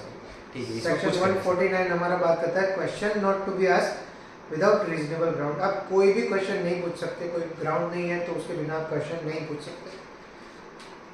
फिर इसमें सेक्शन 150 में दिया गया है procedure of court in case of question being asked without reasonable ground. तो अगर किसी रीजनेबल मतलब बिना तुक के कोई सवाल पूछा जा रहा है, किसका कुछ लॉजिक नहीं बन रहा, तो कोर्ट बोल रहा है भाई हमारा टाइम वेस्ट मत करो, ऐसे सवाल मत करो। डिस्क्रेशन है वो, उनका कोर्ट का डिस्क्रेशन। फिर अगर सेक्शन 151 में ऐसे ही कोई इंडिसेंट क्वेश्चन पूछा जा रहा है, कोई अनोइंग क्वेश्चन पूछा जा रहा है, जैसे सेक्शन 152 में लिखा है, 153 में लिखा है कि ऐसा कोई क्वेश्चन पूछा जा रहा है जो उसकी वेरासिटी को टेस्ट कर रहा है। ये इंसान बार बार सच बोल रहा है तो क्या ये इस बार भी ये सच ही बोल रहा है? हाँ, तो पूछा जा सकता है वो क्वेश्चन, लेकिन उसको डिस्प्रूव करने के लिए एविडेंस नहीं लाया जा सकता। उसको अगर डिस्प्रूव करना है तो लेटर स्टेज में वो एविडेंस सबमिट करके ये प्रूव कर सकते हैं कि इसकी क्रेडिबिलिटी उसकी शेक कर सकते हैं कि इसे इसकी जो टेस्टिमनी थी उसको इनक्रेडिबल माना जाए, इनक्रेडिबल या फिर नॉन क्रेडिबल माना जाए। इनक्रेडिबल तो बहुत अच्छा हुआ। ठीक है, सेक्शन 154 हमारा बात करता है question by party to his own witness. ये जो है वो जज साहब का डिस्क्रेशन है। अगर पार्टी खुद विटनेस को बुला रही है और फिर खुद उसको क्वेश्चन पूछ रही है तो कोर्ट अलाउ करे तभी पूछ सकती है, वरना नहीं पूछ सकती। या फिर ऐसे क्वेश्चन जो उसकी क्रेडिबिलिटी को क्रेडिट जो है विटनेस की उसको इम्पीच करते हैं, तो वो क्वेश्चन भी पूछे जा सकते हैं, ऐसा बता रहे हैं यहाँ पे कि questions tending to corroborate evidence of relevant fact admissible, मतलब रिलेवेंट फैक्ट को फैक्ट एंड इशू से जोड़ने वाले जो क्वेश्चंस है वो पूछे जाएंगे। फिर इसमें सेक्शन 157 में former statements of witness may be prove to, मतलब पहले दिए गए हुए जो विटनेस ने जो गवाही दी गई है उसको भी क्या कहते हैं उसके ऊपर भी क्वेश्चंस पूछे जा सकते हैं आगे जाके। फिर सेक्शन 158, 159, ये 158 भी सिमिलर ही है। फिर सेक्शन 159 है रिफ्रेशिंग मेमोरी। रिफ्रेशिंग मेमोरी, जब विटनेस कुछ भूल रहा है, उसको याद नहीं आ रहा, तो उसे कोई डॉक्यूमेंट देके कोई चीज़ याद दिलवाई जा सकती है, लेकिन वो उसकी पुरानी जो टेस्टिमनी है वो या फिर उसकी अगर कंप्लेनेंट है एज अ विटनेस तो उसको उसकी कंप्लेन दी जा सकती है कि ये देखो आपने हाँ। लिखा था या नहीं लिखा था, हाँ। ये दिखाओ। ये देख के पढ़ो, जरा याद करो, रिफ्रेशिंग में। Refreshing। लेकिन जब कोई डॉक्यूमेंट, जब मेरा ही विटनेस है वहाँ पे और उसको याद दिलाने के लिए मैं कोई डॉक्यूमेंट दे रहा हूँ, तो ये मुझे एडवर्स पार्टी को, दूसरी पार्टी को भी दिखाना पड़ेगा कि भाई मैं इनको क्या डॉक्यूमेंट दे रहा हूँ रिफ्रेश करने के लिए, उनकी मेमोरी रिफ्रेश करने के लिए। आगे देखेंगे सेक्शन 161 में कि यही जो मैंने कहा कि एडवर्स पार्टी को भी वो डॉक्यूमेंट राइटिंग में देना पड़ेगा। फिर आगे देखेंगे सेक्शन 162 में प्रोडक्शन ऑफ डॉक्यूमेंट्स, ये डॉक्यूमेंट्स प्रोड्यूस करने पड़ेंगे जैसे कोर्ट की मर्जी होगी। फिर ट्रांसलेशन करना पड़ेगा अगर कोर्ट को समझ नहीं आ रही वो लैंग्वेज। फिर सेक्शन 164 में लिखा गया है कि जब कोई पार्टी मना कर देती है कि भाई ऐसा कोई डॉक्यूमेंट है ही नहीं मेरे पास, ठीक है, जब उसको ऑर्डर दिया गया था वो डॉक्यूमेंट प्रोड्यूस करने, फिर आगे जाके वो बोलता है हाँ ये देखा, ये रहा वो डॉक्यूमेंट, तो फिर वो तब वो अपने लिए यूज, जब खुद के काम में आ रहा है तब वो डॉक्यूमेंट प्रोड्यूस नहीं कर सकती, ठीक है। फिर आगे जाएंगे सेक्शन 165 में जजेस पावर टू पुट क्वेश्चंस, मतलब जज का के पास भी पावर है अपने हिसाब से क्वेश्चन पूछने के लिए, जैसे भी हो, चाहे कोई भी टाइम पे कोई भी विटनेस को कोई भी क्वेश्चन पूछ सकते हैं पार्टीज के बारे में। हाँ। या फिर कोई रिलेवेंट फैक्ट या फिर फैक्टिंग इशू के बारे में भी पूछ सकते हैं। वैसे ही 166 जो अभी इतना रिलेवेंट नहीं है सेक्शन, वो जूरी भी कभी पूछ सकता था एक जमाने में जब जूरी ट्रायल्स होते थे इंडिया में, तब जूरी के पास भी ये राइट था। फिर चैप्टर 11 जो है उसमें एक ही सेक्शन है, लास्ट सेक्शन है इस एक्ट का, जो कि है सेक्शन 167, कि अगर कोई इम्प्रॉपर एडमिशन या रिजेक्शन ऑफ एविडेंस के ग्राउंड पे नया ट्रायल फिर से चलाया नहीं जाएगा। ठीक है, चलिए आज का हमारा एविडेंस एक्ट समाप्त होता है। उम्मीद करते हैं कि आपको ये एक्ट भी समझ में आ गया। हमारी पहले इच्छा थी कि अब हम काफ़ी लंबे वीडियोस बना रहे थे और हमें ऐसे फीडबैक आ रहे थे कि काफ़ी ज़्यादा ही लंबे वीडियोस है, हमें टाइम, लेकिन हमारा जो मकसद है वो छोटे वीडियोस बना के पूरा नहीं होगा। आपको समझ में नहीं आएगी जब तक कॉन्सेप्ट या चीज़ें, वो शब्द के मतलब समझ में नहीं आएंगे, वो कॉन्सेप्ट समझ में नहीं आएंगे, तब तक आप वो AIB एग्जाम में उन्हें रिलेट नहीं कर पाओगे। पूरा का पूरा पेपर जो है वो आपका बेयर एक्स में से नहीं आएगा। कुछ कॉन्सेप्चुअल चीज़ें भी हमने देखी थी जब पेपर सॉल्व कर रहे थे, तो पूरा इस पे रिलाई नहीं कीजिए। तो बस ये वीडियो जो है आप चला के रखिए और अपना रिवीजन खुद से करते रहिए। इस वीडियो को आप चाहिए तो 1.25x पे 1.5x पे चला सकते हो, जो पार्ट आपको इम्पोर्टेंट लगे वो पार्ट आप चला सकते हो, वहाँ उस सेक्शन से चला सकते हो, और इस तरह से आप अपनी तैयारी कर सकते हैं। चलिए, आपका और वक्त नहीं लेंगे, हमें हमारे चैनल को सपोर्ट करने के लिए धन्यवाद, और हम आशा करते हैं कि आपका सपोर्ट ऐसे बना रहेगा। Please do like, share, support, subscribe, please do like, share, subscribe our video. Thank you.